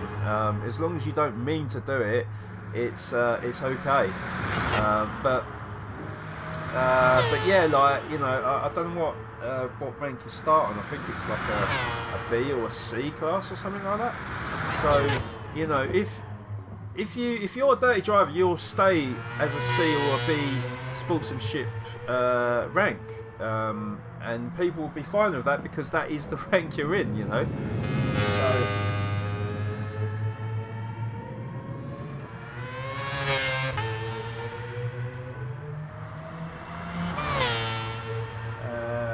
right, let me just read that up. Just want to practice, so be patient. Yeah, well, yeah, practice makes perfect. That is a good saying, of course it is. I know I will, and I understand about dirty drivers. Don't want to be one of them. I'm a gamer. What I like is nice stats in all games. Yeah, I definitely know about that, Princess. Jesus Christ, you're all about the stats. There's plenty of dirty drivers in the lower classes with no sense for fairness. Glad I finally made my way through it. Yeah, I mean, to be honest, I got to an S class pretty quickly in terms of the sportsmanship. My problem with this game is I've not had enough race wins, and I feel like I've been a little bit unlucky, because when I got into playing the game, I think people still were just starting to play the game. So obviously everyone's got to start from the bottom, and I think I just got unlucky. I think I just got paired with a lot of quick drivers and followed them the way up the driver ranking, and then I've kind of just stopped at B. And don't get me wrong, I do welcome the competition. I always do, because I always feel that it's people like yourself, KB, that pushes me to be better. And that was my bad mistake there. But yeah, it pushes me to become a better driver. So you know, I'm happy about that. But then I've only ever had 5 race wins in total. When I look at other people's stats, they might have like 30 or 40. You know, whilst with me, I just haven't had that luck, unfortunately. But we've had a lot of podiums, but unfortunately with this game again, it doesn't tell you how many podiums you've had. I would actually really like to know how many I've had, because even this week I've had quite a number of them. I just can't get that elusive win, unfortunately. I've learnt for Flapper, oh, watch out. I don't want telling off either if I was a bad racer. You don't want to learn from me, Princess. Especially the guys from TSR Racing are completely insane. Yeah, I've come across a few of them, to be fair, KB. But I know I'm not good enough to race with real people, so that's why I stick with AI. Princess, like I said, you'll be surprised. I think if you at least gave it a try, you know, there are going to be people. I think you start as an E class driver, rated driver, but I think the sportsmanship is like a C or something like that. I think. But yeah, trust me, you're never gonna know until you start racing. You know, as long as you don't stream it like I do and make yourself look stupid, you'll be fine. But guys, I'm gonna end the stream here. You know, it's been an amazing stream, guys. I really thank each and every one of you for tuning in. I hope you have all enjoyed. Like I keep reiterating, if you have enjoyed the video or stream, please do hit the thumbs up. It would be much appreciated. And of course, if you are new to the channel and you want to see more racing for myself, then please do hit that subscribe button. Every little helps, and it'll be much appreciated. Just before I go, I shocked you on P-Cars though. Shocked you on P-Cars. Yeah, you did shock me on Project Cars, to be fair. So that's what I'm saying. Give it a go. Why not? You've got nothing to lose at the end of the day, Princess. So keep it in your PlayStation Flapper. I want some screenshot. I can do it for mine. Okay, no worries. I will do. But yeah, guys, thank you all for watching. I'll be back tomorrow with the last FIA races of the season. Let me just actually go back here just to show you. But yeah, we've got the last entries in season 9, the Nations Cup. We have Kyoto Driving Park around the new variation in the Nissan Skyline GTRV Spec 2. That's the old version. And then the manufacturers, I'm in the Audi. I'm in the Porsche 911. And we're racing around Nürburgring GP 10 laps. Might see you in there, KB, since I always seem to get paired with the Group A's. Now, guys, I will be back on for around probably around 7:30 PM GMT. So I'll be available for the 8 PM and 9 PM races. So yeah, and yeah, take care of yourself, Mighty. Thanks for the entertainment. Thank you for being here. And you have a good night's sleep, and I'll see you tomorrow. And as for everybody else as well, thank you for watching. Take care. Have a great night. Have a great day tomorrow. And till next time, I'll see you later. And good night.